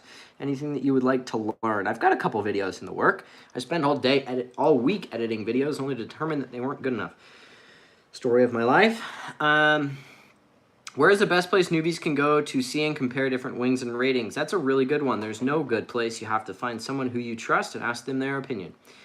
Honestly, almost, I would ask several people their opinion on several different wings. See if you can find a consistent, and see that's probably true. Yo, there's no way beach is closed. We bring so much money to that town. Andrew, welcome to California. Trevor, what are your thoughts kiting old wing before training? I just sold my 2002 wing looking for a newer kiting wing. Brian, have you spent any time actually with an instructor, or have you never touched a wing before? That's going to change my opinion. Get a Sony point and shoot with a bigger sensor. Optical, okay. I will send you what I think I should get, and then I'll ask your opinion on it. Just keep making videos that you do. They're all good. I won't say they're all good, but thank you. Almost Brazilian. Best to talk to other pilots. Maybe try going to school. Has a lot of wings, like backcountry or aviator. If a buddy has one, ask to try it. Good answer, Tom. I like to ask a bunch of people their opinions and kind of see if I can find something consistent. Should I get trained with you, Trevor, or Michael? I mean, Michael could get you most of the way there. Would you record a video of your highest altitude? Yikes, it's winter. Taylor, that question didn't make any sense. Could we have a Dominator honest review? Wiggy, I could give an honest review, but I'd have to have a couple more people say yes to it. If you guys really want me to tell you a little bit about what I think of it, then I can. Matthew, more wing reviews. Wing reviews are hard, dude. Let me tell you this, okay? I made the Freeride 2 review, all right? Was it the best review? Maybe not. I was maybe a little extra excited about the wing. I maybe over-exaggerated a little bit. There's maybe a little bit of, extra love for it because I just really liked the wing. But wing reviews are hard because Okay, the wing launches, the wing flies, the wing lands, bam, there's your review. What more do you want? Unless you sit down and compare, like, it went 23 miles an hour at 4,000 RPMs or XYZ, it's really, really difficult. And by the way, those numbers can all change depending on wing loading and the density altitude of the day and how your motor's performing and how heavy you are and if you pooped before you flew. So those numbers are really hard to get. So the thing with a wing review is it has to be a comparison between one to another, really, in order for it to be fair. There are some things that you can point out, but I will try. Like, I am currently trying to make a wing review of the Sky SEMA Power, but I've been trying to do that for a long time. Judson, I would love to review your Scout. I love the Scout Supermobile. Super Scout Mobile, whatever it's called. I want to fly the Scout more. I still do training at Salton Sea. From what I'm hearing, I'll probably not catch up with you till March or April. Todd, you are always welcome to an advanced training. Just let me know which one you want to come to. As soon as I have the dates, I'll let you know. I'd like to see a video that shows brake inputs while doing wing overs. I can try and do that. Back, fat, and happy. Skylar, you're my favorite, man. Dylan, yes. Yes to the wing review. Any thoughts on the Nivik Cubic? The Cubic. Judson flew the Cubic on the Adventure Wingman. I think he quite liked it. I'd like to see the review as well. What up, Skylar, Amber, and Kay? Have you ever thought about doing a video that exhibits crazy wing control while foot dragging a dry lake bag at 50 miles an hour with insane cinema quality? Maybe utilize Judson. I haven't thought about that, but I think Judson and I should go do that. I think Judson should also get me the content. Let's see. Okay, opinions are just that. We value yours. Opinions are just opinions. Don't take them as factual facts. They are just opinions. Trevor's new video idea. What could you do at a high altitude? Okay, Dominator versus SEMA Power. Almost Brazilian. All right. I mean, I've been trying, but reviews are hard. You piss people off and you have opinions. And here's the thing with opinions. When you have an opinion, some people are going to like your opinion and others are going to hate your opinion. And those that don't like your opinion are going to tell you. And if you're opinionated and you actually tell people what you think, then you're going to get told how wrong you are. Let's see. What about some shirts to mess with Tucker got? Whisker biscuits. I like Tucker. Well, I don't know if I would do that. I want to know what you really think of the Dominator and if you would recommend it for a decent beginner wing. Dylan, I would not recommend the Dominator as a beginner wing at this point. When I was at Flat Top, I truly believed it was the greatest wing in the entire world. Since I have now experienced and been exposed to a lot of other wings and have spent time flying other things, I would not recommend that wing over any other wing on the market. In fact, I would go as far as saying I don't recommend that wing to newer pilots. It's not because the wing sucks, it's not because it doesn't fly, it's not because it's not safe, it's just because new wings are better. Does that realize? I mean, did you guys get that? Like, that was pretty quick, right? I think your opinion holds more weight than you think. You're probably right. I tend to, I don't know. I don't know how much people actually value my opinion anymore. I try and be as humble as possible about it.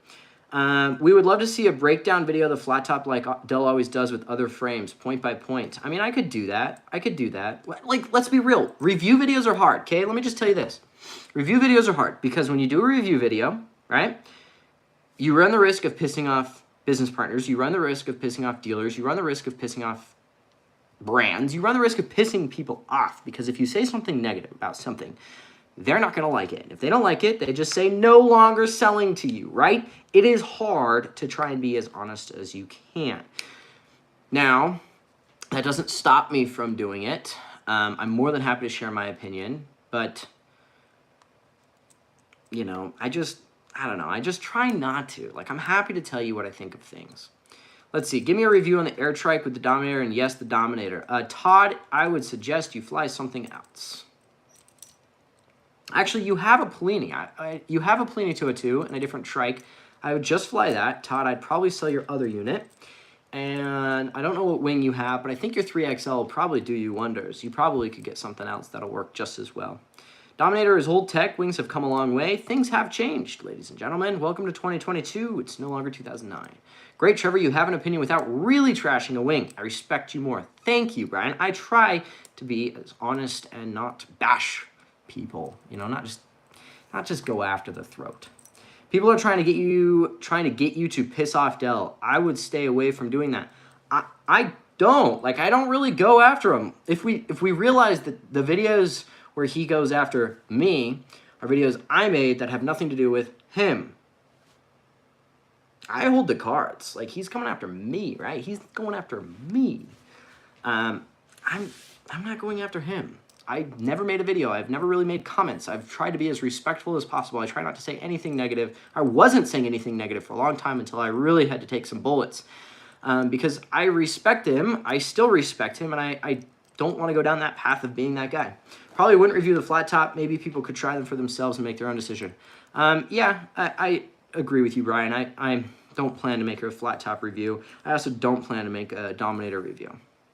How fast do you cruise under the Sky Flex? 24 meter at your weight is an efficient wing for cross country. It is an efficient wing for cross country.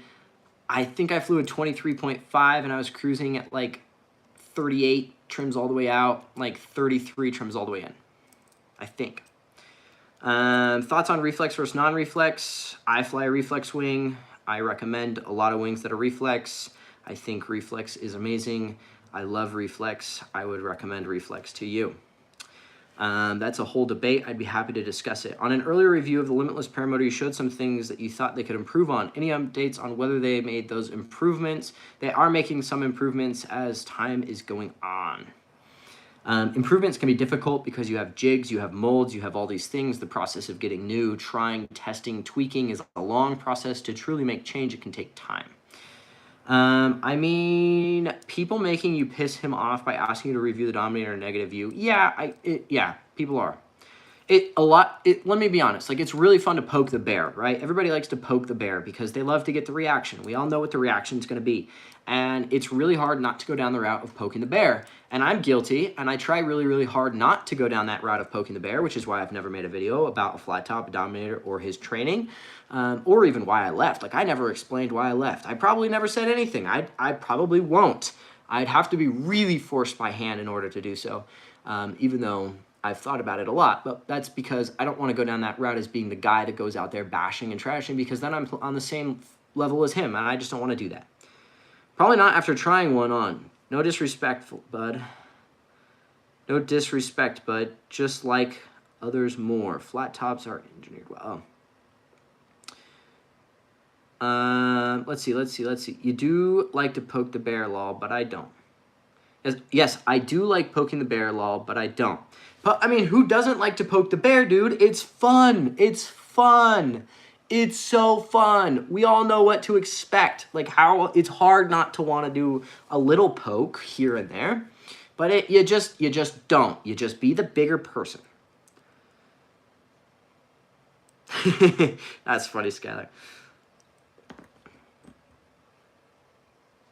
Oh, it's super duper. I mean, yeah. He makes it so easy as well. He makes it so easy to poke the bear. He asks for it. I mean, he wants it. It's the attention that he's desiring because it gets views. Views sell equipment. Michael, don't try and convince Brian to fly that. He just got out of surgery. But I would say he has no sense of humor when it comes to him. I don't know if I would say that's true, Brian. Do you miss training at the Texas coast? Matt, that's a great question. I miss the Texas coast a lot. I miss it a lot. I really miss going down there. I really miss all of that. But as far as training goes, it's not the place to do it. It is not the place to train. But I miss the beach. I miss the beach. I mean, come on, let's be real. Who doesn't want to go to the beach for like 10 days every other month for like just to play and fly and teach people to fly? Like, it's pretty freaking fun. It's pretty freaking fun. And it's a nice freaking beach to go to.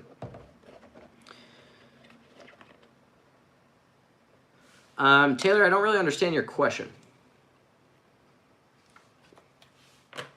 That's funny, Amber. The beach is great, dude. The beach is a lot of fun. Who doesn't like going to a beach? Who doesn't like flying on a beach? It's easy. It's effortless. There's wind. There's low altitude. You know, the air is super thick. Everything is easier. Why is training in Utah better than the beach? That's a good question. Good job thinking fast. Right, left, right, left. Thank you. And it's a 303 Sky Cruiser trike. Yes, thank you for the opinion. Anybody want to buy a whole thing for 15 grand? Take a 3 grand loss. Actually, more than that. Come to Oregon, Trevor. I have some good spots for you. You'll love it. The only reason he badmouths you is because he feels threatened by your quick popularity. Yup, you're right there. He sure does. You know you're doing something right if he's coming after you, right? Almost Brazilian. Why is training better? Why is training in Utah better than the beach? Here's the thing with the beach. The beach is this fake simulation of what paramotors are going to be like, right? It's this fake, perfect conditions all the time, low density altitude, great weather, no gusts. All this stuff is just perfect. You get to kite, you kite for like 12 days, it's like stupid easy. Or you kite for like 10 days, right? It's stupid easy, but you don't ever learn how to fly a paramotor. You don't ever learn how to you don't ever learn to do a forward launch. You don't ever learn what it's going to be like in the real world. You don't ever go off on a light wind day and try and inflate a wing. You don't ever launch without this nice, beautiful, consistent breeze. So you never get hit in the face with the reality. You never actually see, you never actually get a sense of what paramotor is going to be like. So when you go home, unless you live at the beach, you're going to get slapped across the face pretty freaking hard with reality. Yes, Brian said it best. Utah is best because you get all types of launches and landings, right? Brian came to my training class here in Utah. He has reverse launches. He had forward launches, right? He got to do all of it. He got the mix. He got super light wind. He got a little bit of wind. He got a little bit more. He got enough to do a reverse. And he got high wind. You got the whole range, right? You go to the beach and you have this one type of condition. And that's all you get. It's this perfect wind. It's this perfect environment, low altitude, easy launches, easy landings. Everything could be wrong and it still is just butter. And you fall down and it's in the sand. That's great, but it's not real. It's not real. It doesn't lead to creating good pilots. You know what I mean? It can. The likelihood is slim. Like you need reality. You need to actually be on the ground in a place where you're going to be flying. You need to train in an environment that you're probably going to be flying in. You need to know how to do all of those things. Well, Brian, that's a loaded question, right? Your question is stay away from beach for initial training. I mean, here's the thing. The beach can be a great place for training, but it's not going to give you everything. Like you're not going to leave ready to go home and fly. Like it gets you like, I don't know, 50% of the way there. It doesn't ever get the whole thing. You miss a lot of the training. Here's, the thing that I like about Utah is like in the 10 days, we can get you pretty much 90, 100% of the way to the point to where you can safely go home and fly in the 10 days. At the beach, you can't. You're like 50%. Like very few people can ever go home and continue to do this thing and continue to go and fly just because it doesn't nurture and it doesn't have, and the environment is not set up to create an actual pilot. It's set up to teach you how to kite. But if you go to the beach and you learn to kite and then you go inland, then you're set. Like you're fine. I mean, that's fine if you want to spend an additional amount of time and money to go to the beach to learn to kite. To get the handling of the wing, the beach helps. Yeah, I mean, to understand how to kite a wing, the beach does help. But to learn how to actually fly, it tends not to help. Trevor, do you think that the FAA will be reported to someone paramotoring during a full moon? Beach is great for slowing everything down, but inland training prior to leaving... Yeah, you have to have real-world training. You have to have a situation where you go and do a forward freaking launch. You have to learn how to hit the power, how to lean back. You have to learn what it's like to not have wind. You have to learn what it's like to have a light wind day. You have to learn what it's like to have really low or really high density altitude, right? You have to learn what all of this is like, dodging a bush. You need the reality of what it's going to be like when you go home and try and fly by yourself. And the beach doesn't give you that.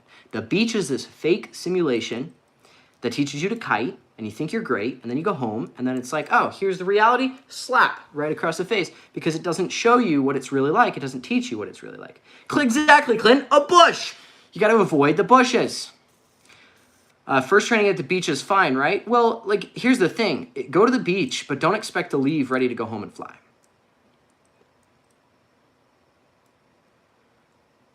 I came from super training, did not feel comfortable for launches, not confident until I went to Trevor's training. Yep, serious question for you. Wait, real question. Do you think you could ever get bored flying a paramotor? Do you have ups and downs? Always feel like it's part of you or flying all of your life? There's definitely times in which I get bored. I mean, don't get me wrong. You do the same thing over and over and over again, thousands of hours, and eventually you will get bored of anything. What keeps it exciting is that I force myself to have things to look forward to. I like to try new wings. I like to push my skill set. I like to do all of those things. Most importantly, I like to experience it with other people. That's usually what brings me the most joy. For me to want to go out by myself on like a Tuesday evening when it's, whatever, it's by myself is really difficult. If I want to go out and there's a buddy out there, it's really easy, but it's hard to want to just go by myself at this point. Serious question for you. Diaz always bragged about setting world records. Is there such a record book that exists, or is he completely out of his mind? The latter.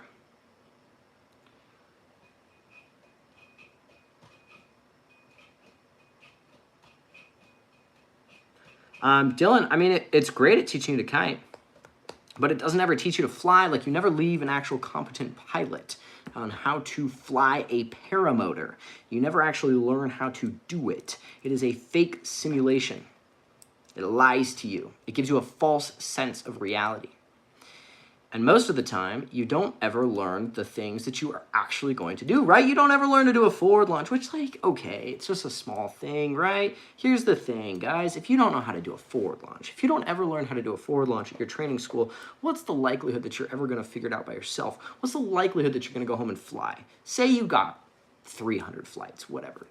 Do you know how to go do it? Like, yeah, okay, it's a small thing. The small likelihood, or there's a percentage of people that are just going to figure it out, but the majority of people are just not. It just doesn't work. What are some of your paramotor close calls and lessons learned? Let's see. What are my paramotor close calls? I'd have to think about that one for a second. Anyone used to only beach landings are in for a big surprise when they have a fast wing and no wind. Exactly. You come in hot. You don't know what it's really going to be like. You have this false sense of reality. That's the truth. Like, you have a false sense of reality, and then when you get hit across the face with reality, it deters you, scares you, and you tend to stop. Or you just didn't even start in the first place, because how the heck do you even go do it? There's no wind.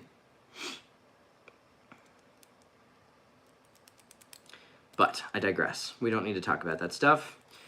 Paramotor close calls and lessons learned. I can't think of any close calls off the top of my head. Dell and I almost hit each other once, but we managed to miss by just a couple of feet, which was scary. That was way back, maybe in 2018. I don't know if I have any other close calls off the top of my head. It's 100% crazy, fun, scary, and intimidating, but how much does your advanced training cost? My advanced training is now $1,500 for the 4 days, $2,000 if you would like to rent gear. And I don't have any advanced training dates scheduled quite yet. I fell out of the sky and it made a dent in the ground. That cross-country flight was sketchy when you had the collapse. Yeah, I mean, it was a rough day. It was a rough day. But let's talk about collapses. Those collapses weren't a close call. Like, those collapses weren't that bad. Okay, let's think about collapses. All right, there's three main things that we want to keep in mind when we look at how a collapse was. Let's rate the collapse. Okay, the first thing you want to consider is how much altitude did you lose. If you go watch me take those collapses, you'll notice I didn't lose hardly any altitude in 3 full frontals. I barely lost any altitude. Okay, a lot of altitude loss would be a poor score. No altitude loss is a good score, so it gets a good score. Okay. Second thing, direction change. If you change direction in a collapse, it's bad. It can be very, very bad, and that's not a good performance of the wing. Right? I didn't change any direction. Right? I collapsed. I shot forward, I collapsed, I shot forward. Now, the third thing is how easily it recovers from said collapse. On this one, it didn't get the best score. Had I not had the Adventure Wingman bags on the side of my paramotor, I would have recovered in the first frontal. I went to hit the brakes, and my arms hit the bags, and I couldn't pull more than maybe 6-8 inches of brake. Okay? So I couldn't actually stop this frontal. So does it stop itself? No, it did not stop itself. So that's not necessarily great. But as soon as I hit the brakes, it stopped. As soon as I realized that I'm hitting those bags and checked the surge, popped right back open. Now realize those were 3 full frontals in rotor, wind shear, gust fronts, just absolute nastiness. I mean, it was like 25 miles an hour. I was going backwards at trims neutral. There was over 30 miles an hour of wind that day, and that wing still handled those collapses like a freaking champ. 30 miles an hour. Trims neutral on that Viper 5, I'm doing 33. 33. And I was going backwards. So I had those collapses happen, trimmed out.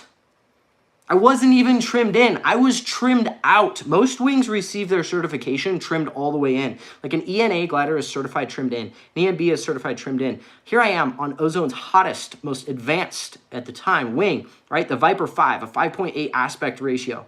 Trimmed out to the red line. I take 3 full frontals, barely lose any altitude, don't change direction, it recovers as soon as I hit the brakes. right? Okay, so like, is that a close call? No.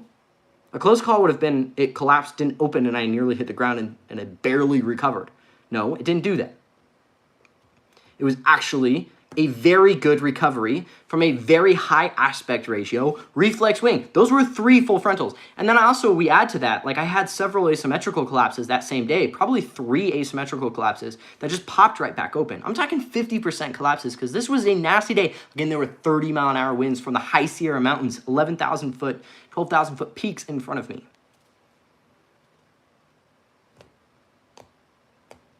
I'm just saying. You guys will really appreciate Trevor's training. It definitely helps for confidence when you get home.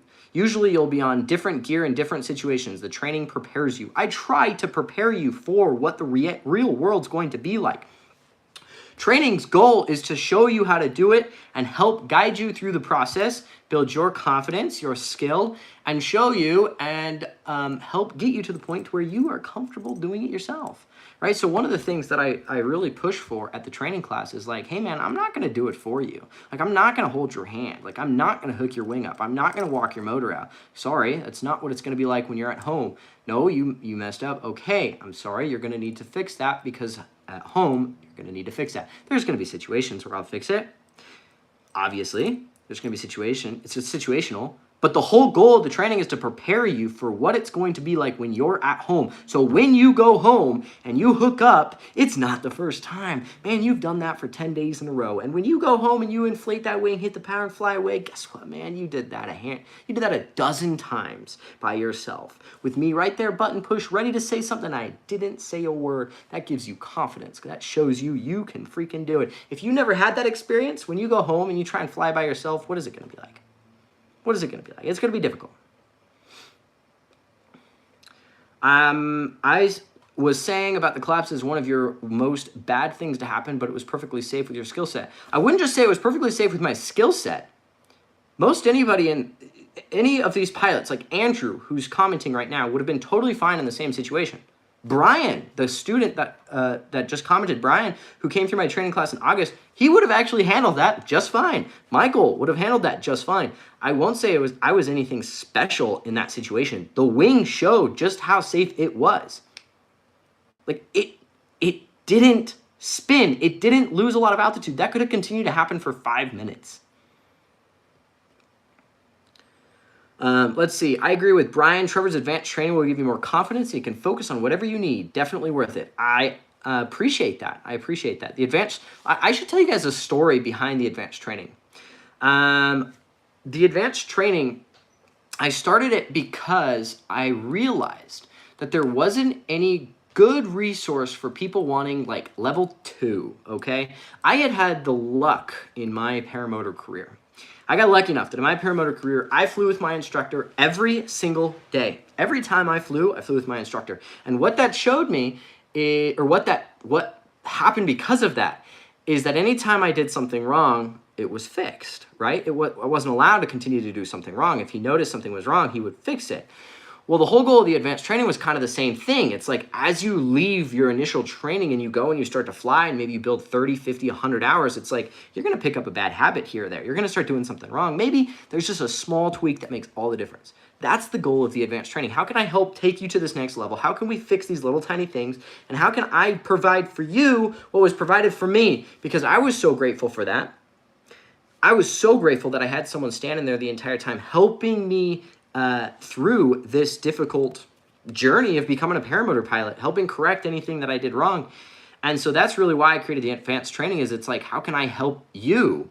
Like, how can I help the 30-hour guy that wants to, foot drag? How can I help the 100-hour guy that's done some wing overs but took a collapse and got terrified, doesn't understand energy management? Like, how can I help you feel more confident in turbulence? How can I help you explore the mountains? There's very few people who are out there actually offering, you could say, level 2 training, helping take you to that next step. You can find like your local buddies, you know what I mean? Like, there's people, but for most people there isn't. And for most people, even your buddy doesn't necessarily know how to do it. So like, how can I offer what I know to you? And that was what I did with the advanced training. Not everybody's going to come through a 10-day beginner training. If you already know how to fly, there's no point. But the advanced training is like, hey man, you want to do that? I can probably help you do that. Let me help you do that. And that's why I started the advanced training. How difficult is mountain flying versus flying where you train? I've seen some videos of Dell mountain flying and camping and really want to do that down the road. I train at the mountain that Dell does most all of his fly camping. Like, you will fly over that mountain during my training. Ask Brian. Land way over there. Okay? Can we fly around it? Fly around what? You flew in the desert. How dangerous is a dust devil? Oh, good question. Good question. We actually, I'll tell you a bit of a funny story with dust devils. Maybe you guys have already heard it.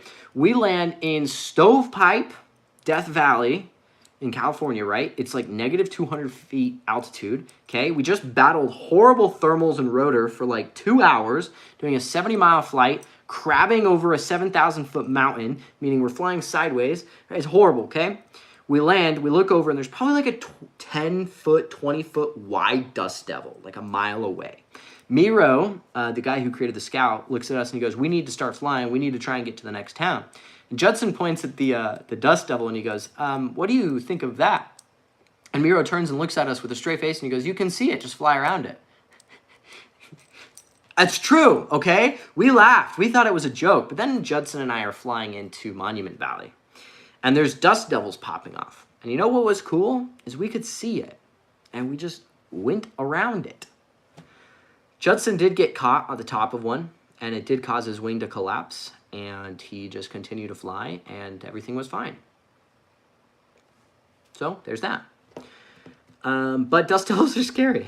I don't know. I don't want to fly through dust devil. Just go around them. You can see them.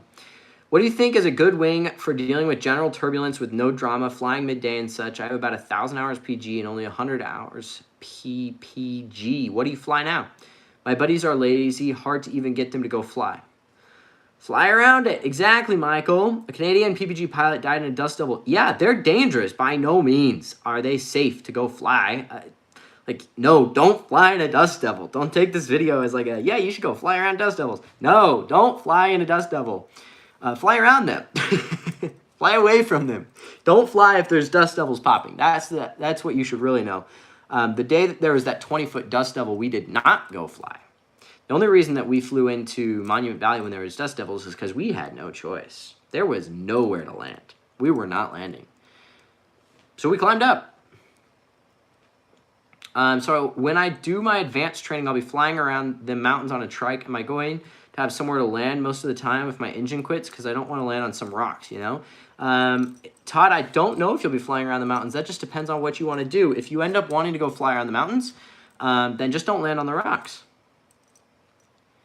No, the mountain has tons and tons and tons and tons of space. Isn't that how you do a heli? Exactly, Skylar. If there's a dust devil, go to the top of it, and you'll do a heli, dude. It's way easier than everybody else makes it out to be. Sirocco 326, but I only weigh 150. Why are you on a 26? I mean, I would have recommended the Sirocco 3 for you. I think that's a pretty sweet wing. The Sirocco 3 is a very good all-around cross-country wing for an intermediate pilot. I think the Sirocco... So here's the thing with Ozones, excluding the Freeride 2, to be honest with you. Here's the thing with Ozones is they like to dance in turbulence. Like, they like to talk to you, like a normal PG paraglider does, right? A non-reflex paraglider talks to you in turbulence a lot. A reflex paraglider does not normally talk to you. They soak it up. Ozones, although they still soak it up, talk to you a lot more than, say, Dudex do, right? They talk to you. They give you the information.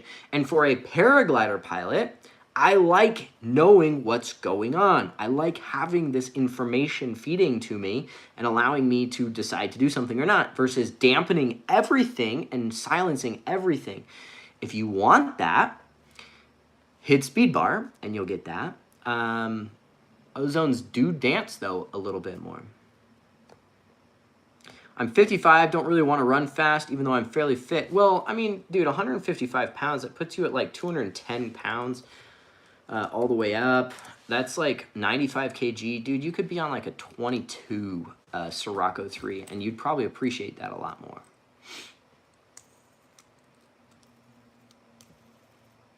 So one way, so there's 48 of you. I don't know how many of you don't fly Reflex or haven't ever flown a Reflex. But for those of you who don't fly Reflex wings, which I'm sure is not very many of you, to be honest with you, we figured out 80% of you fly Reflex wings. What it feels like to fly a Reflex wing versus a traditional airfoil, is, as I reference it, through turbulence, is like driving a pickup truck with really stiff suspension down a dirt road and then getting in a Baja truck and driving it down the same dirt road. Right? The pickup truck is going to send all the information to your butt. It's going to shake and rattle the crap out of you. The Baja truck is just going to soak it up. That's what Reflex is like. When you fly a Reflex wing through turbulence, it just dampens everything. It's like suspension. It just eats up and cuts through all of the bumps versus a traditional airfoil that just like tells you everything, and it's just like, whoa! Reflex profile is very solid. It's much more stable. It holds position. It holds itself. It continues to keep itself inflated, and also it doesn't surge. Like they are so much more resistant.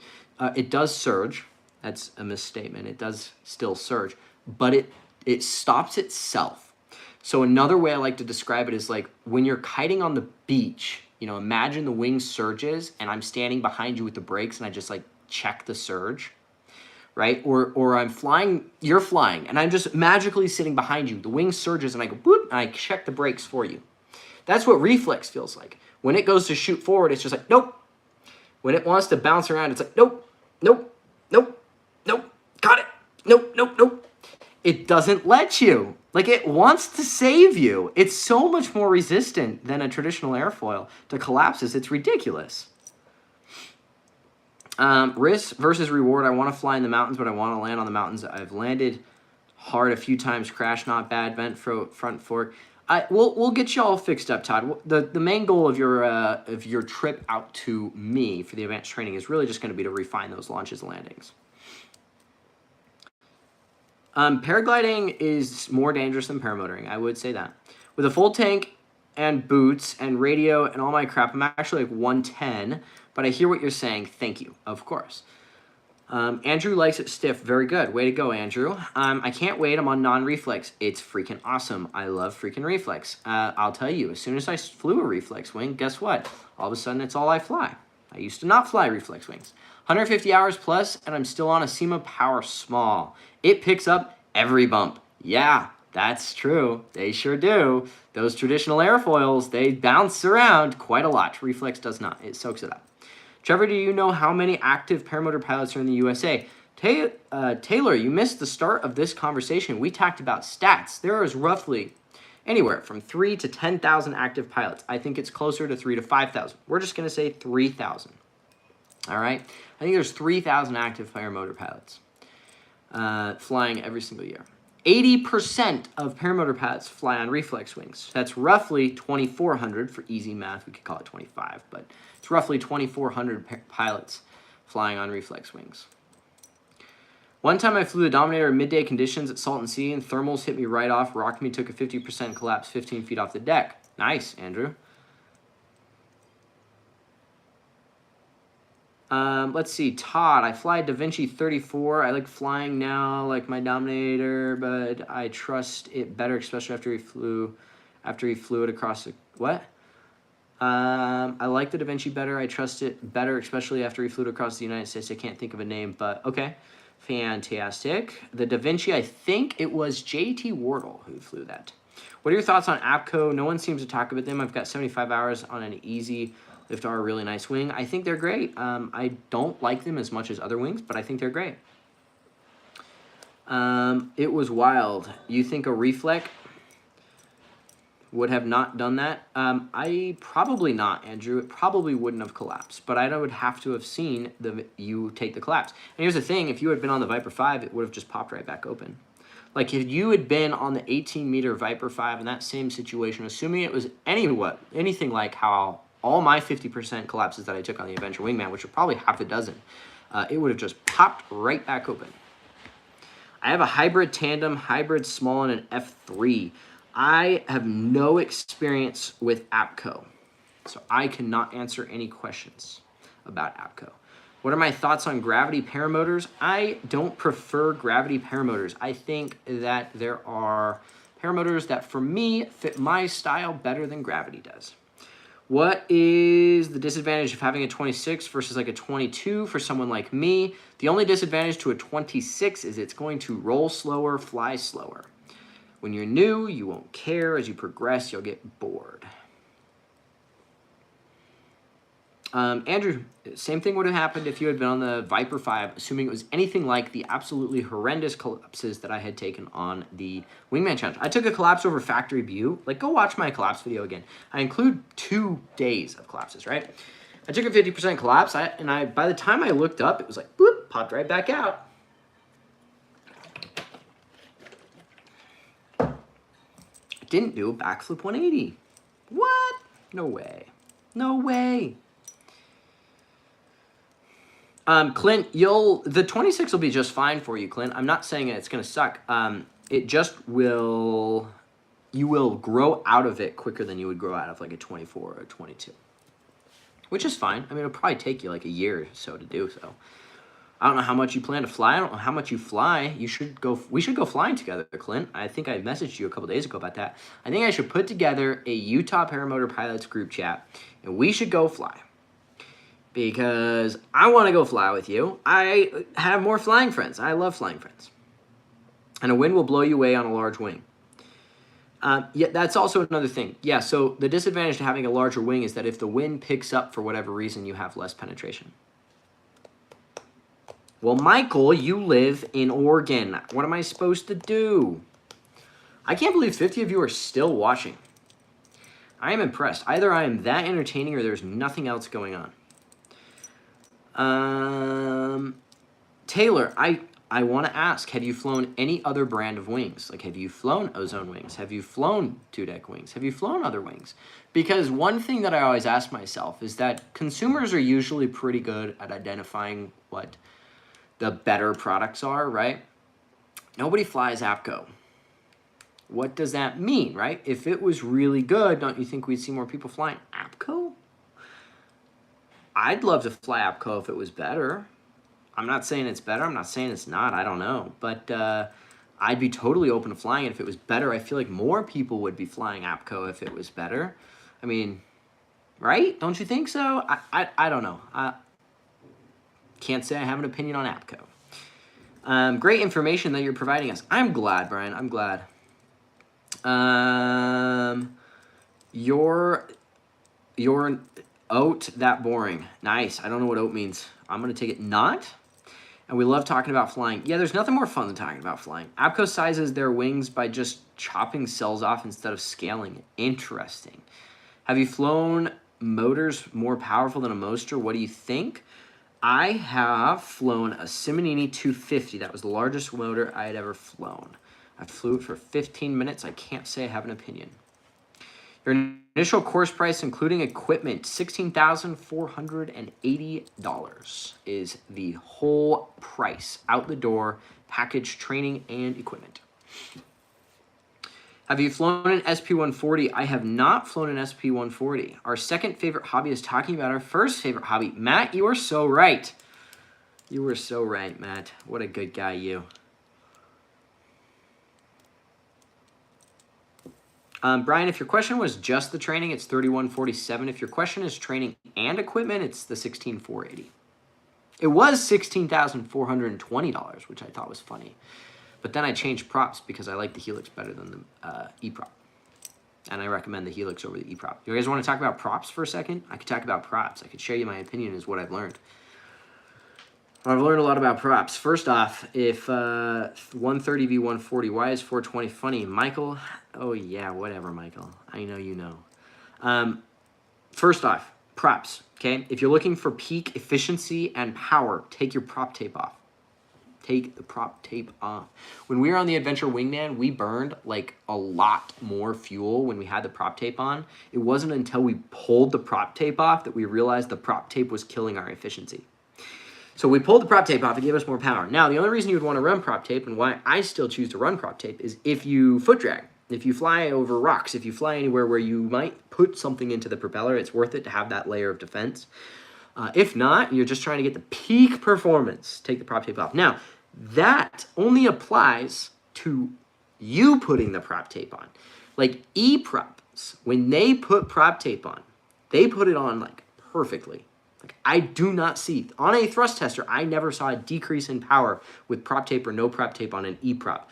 But I put a prop tape on my Helix prop and I saw it decline because I put it on and I suck at putting prop tape on.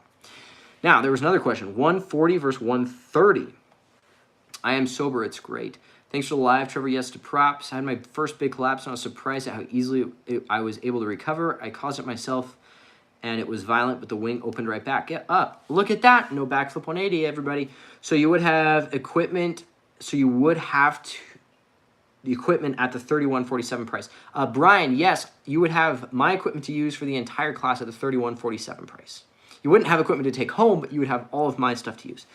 Okay, so back to the 130 v 140. Most of you, making an assumption here, are probably running 125 props.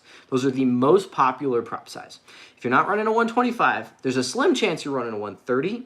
If you're on a Scout like Matt, you're probably running a 132, and maybe you're running a 135. Maybe. 125 is most common. So, recently, Brad did some thrust tests on a 130, a 140. And there is a 10 pound thrust difference between a 130 and a 140. That's a lot. 135 on a top 80. Yeah, 140 makes 10 pounds more thrust than a 140 makes 10 pounds more thrust than a 130. 10 pounds, ladies and gentlemen. They're making like maybe, let's just say 150 pounds of thrust, right? Let's just look at the math. What percentage of increase is that? That's a huge increase in power. 10 pounds of thrust. Now, going from a 130 to 125 is maybe another 5 to 10 pounds. As long as they fit. If you have a Scout, you can't fit a 140, but you can fit a 135. 132 Scout over E-prop over Helix. I like the Scout props. Now let me tell you the comparison between E-prop and Helix, okay? There's pros and cons to E-prop and there's pros and cons to Helix. E-prop spins up faster. Helix, I believe, makes more power and has lower cruising RPM. Lower cruising RPMs. They don't spin up quite as fast, and I can't say for certainty that they make more power, but I know you cruise at lower RPMs. So when we did, Helix is a tank. When we did the Adventure Wingman Challenge, right, I normally run E-props, but I put a Helix on because two things. Number one, you can repair a Helix much easier, right? You put some goo bond or whatever it's called, I can't remember right now, on it, and bam, problem solved. Number two, it brings the cruising RPMs down, which is a big deal when you're trying to get peak performance. Now, for my normal day-to-day flying, which is a lot more of the diving around, ripping, cranking, spanking, right? I run an E-prop because it spins up faster. Right? Here we are, talking about the pros and cons, okay? And I run a 140 on my personal unit. Any unit that I end up flying for myself, I run a 140. Now that I've switched to a 140, I can never go back to a 130 because not only does it make more power, but it's more efficient. At cruising RPMs comes down. Which, do you guys understand how efficiency works on paramotors? Will the lower RPM prop save fuel? Yes. That is a good question. That was just what I was going to talk about. Efficiency with paramotors is about your cruising RPM. It's about how much distance can you cover for how much fuel you burn, right? Say you cover 100 miles in 5 gallons versus 110 miles for 5 gallons of gas. That's efficiency. That means that your wings glide ratio might not determine how efficient you are. It doesn't directly determine the efficiency for paramotors because it's about cruising RPMs. Like that's the reality of paramotor efficiency is it is about your cruising RPMs. So you run a Helix and you bring those RPMs down. Your cruising RPMs, as in the RPMs needed to maintain altitude come down on a Helix versus an E-prop, which reduces your fuel burn, making you more efficient. You betcha, Tad. Does that make sense to you guys? And I love the E-props because of how fast they spin up, especially a 125, dude. You have a 125 E-prop and you hit that throttle and it's just bam, it's there, all the power. And that's not the case with Helix for sure.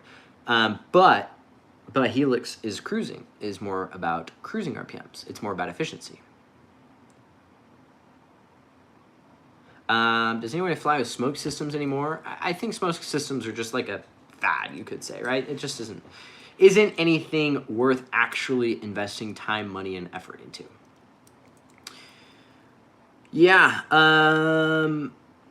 What was I gonna say? E-props look cooler? Sure. Looks are an opinion-based thing. I think E-props look great. I think Helix look better. Trevor, what altitude do you launch at in Utah? I launch at 5,000 feet. Yeah, but it's also true that if you have a glider with good glider ratio, you'll burn less gas at level flight than if you have one with a poor glide ratio. Well, I mean, ideally, yes. Like, that's probably the case for 99%. But sometimes you have a wing that just cruises at really, really low RPMs. The whole point of that is, yeah, most of the time those two go hand in hand. But the point of me saying that is that the glide ratio is not what determines the efficiency. Efficiency in paramotors is not efficiency in paragliders. Like, paraglider efficiency is more so based off, you know, your sink rate, your glide ratio, and all of those things. Paramotor efficiency is based off your cruising RPMs. That's the thing. And here's the other kicker, right? It's also about how much distance you cover, how fast you're going at those cruising RPMs. Because maybe, although you burn more fuel trimmed all the way out, you cover more distance, right? Let's say you only fly for 2 hours on 5 gallons of gas trimmed all the way out, but you cover 100 miles, versus you fly for 3 hours trimmed all the way in, but you only cover 80 miles. Although you burned more fuel trimmed out, you made more distance. Do you see what I mean by the efficiency in paramotors is not what it is efficiency in paragliding? It's very different, because in paramotors it's about the distance you can cover and the amount of fuel that you burn in the process. Does that make sense to you? Again, 99% of the time the two go hand in hand. A more efficient wing, as in a better glide ratio, lower cruising RPM. The point of that conversation was to more thoroughly explain what efficiency means in paramotors.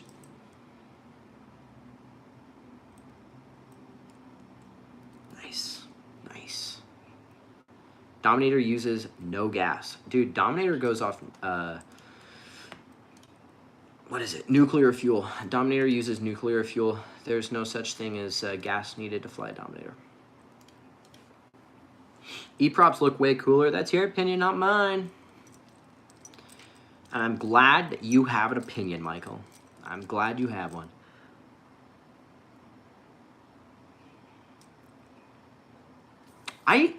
I'd be curious. Michael, what size is your Dominator again?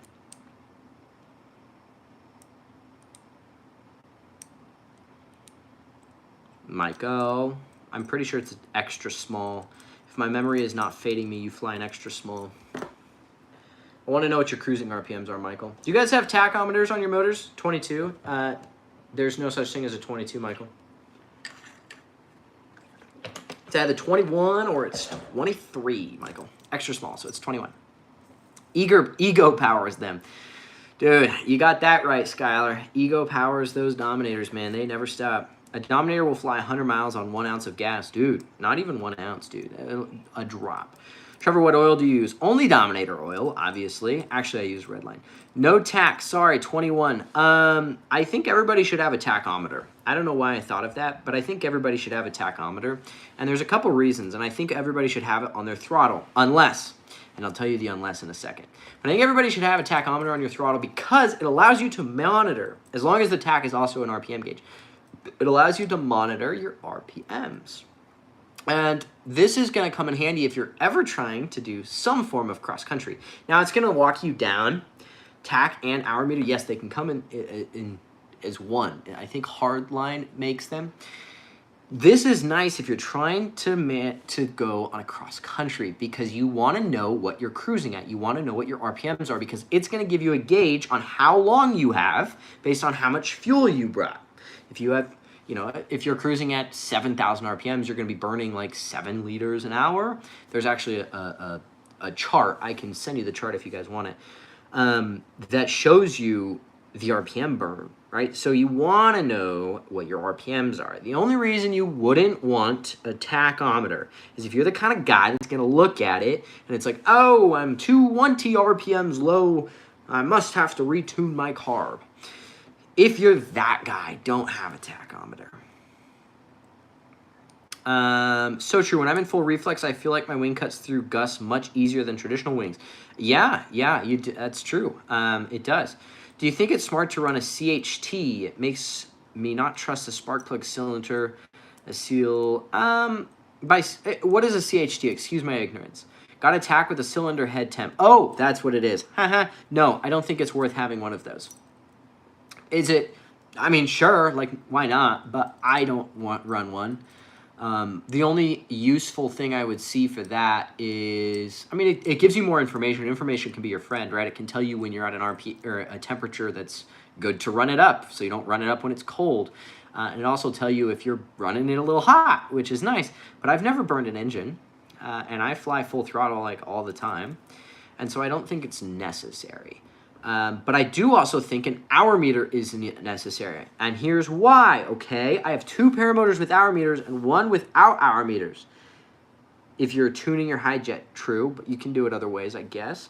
Here's the thing. So I have 2 paramotors with hour meters and 1 without. You want to know something? I have no idea how many hours are on that one without.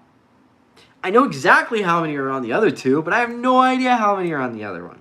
That's a pain in the butt when you go to resell it, because then you're like, yeah, I think it's got 30 hours on it, which I think is true. And it's like, oh, you know, it could have 60, it could have 40. Just put an hour meter on it. It's also nice because it gives you a rough estimate of how many hours you have.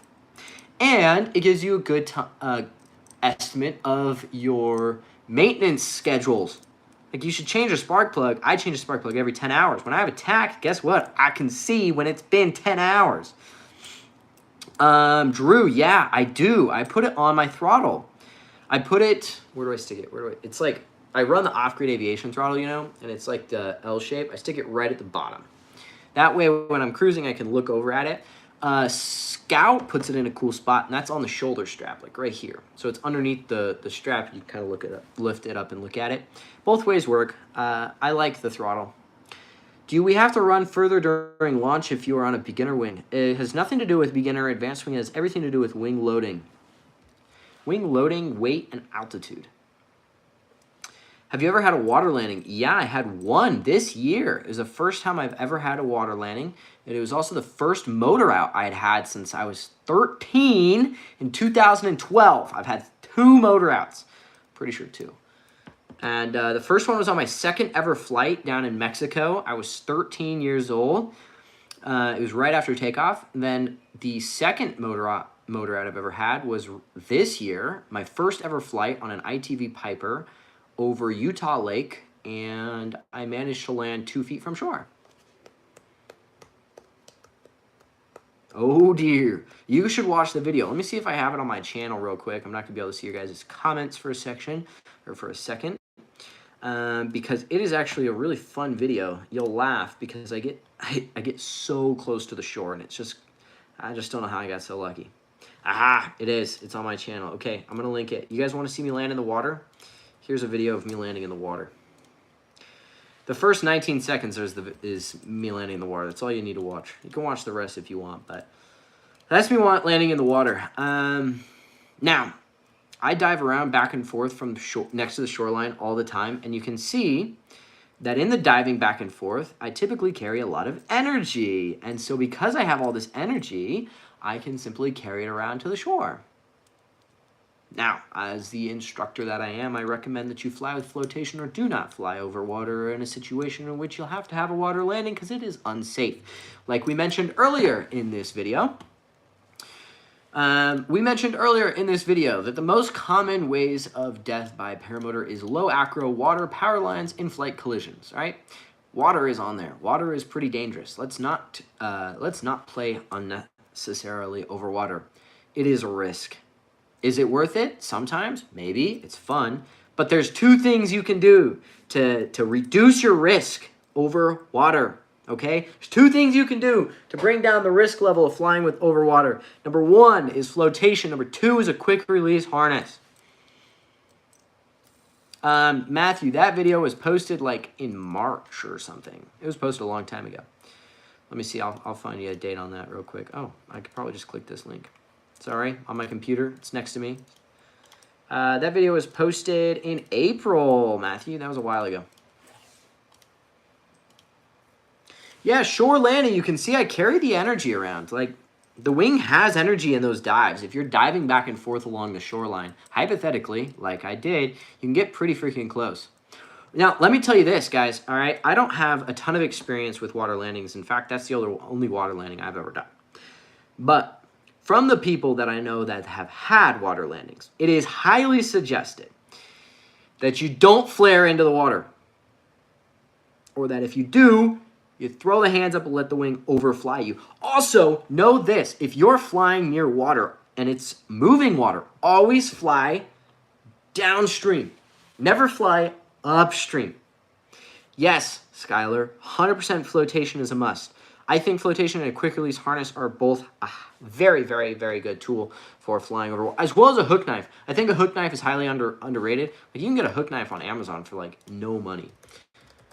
But a hook knife can freaking save you if worse comes to worse. Because, you know, here's one for 12 bucks, right? So a hook knife, if you get tangled in the lines, can just pop all of them. You just slice them like butter. Bam, they're gone. What brands offer quick release harnesses? Okay, here's the thing. There's a company in Florida that can put a quick release harness on any harness. Or quick release buckle on any harness. Okay? So any paramotor you have, any harness that you have, and he can install a quick release harness. So you don't have to have one specific brand to get a quick release harness. Any paramotor can have a quick release harness. And I think, and I recommend, that if you are a regular water flyer, that you have a quick release harness. The only reason, and here's me being hypocritical, the only reason that I don't have one, even though I fly over Utah Lake most regularly, like that's my most common flight, the only reason I don't have a quick release harness is because the water is all but 1 inch deep. And a quick release harness is not really going to change anything in 1 inch deep water. At least that's my opinion. I could be wrong. I could be naive. I could be dumb. But, you know, if I go into 1 inch deep water, I'm not sure flotation or a quick release is really going to do much. Because if I get stuck face first, there's little I can do. Yeah, you can drown at 1 centimeter. Yeah, you can, but what's a quick release going to do if you get stuck? What do you mean, Austin? The Angel paramotor frame does. Yeah, the Angel frame does, but also Andrew Fuller will put that quick release on any harness. Well, yeah, Andrew, to make it easier to get up. Has Andrew G tested his modification? Andrew who? Yeah, Andrew Fuller does quick release harnesses with SkyTap paramotors. If you reach out to him and you mail him any harness, he will install a quick release onto it. Am I still cool with Jordan? Mostly. I try to be. We're going to go flying hopefully next week together.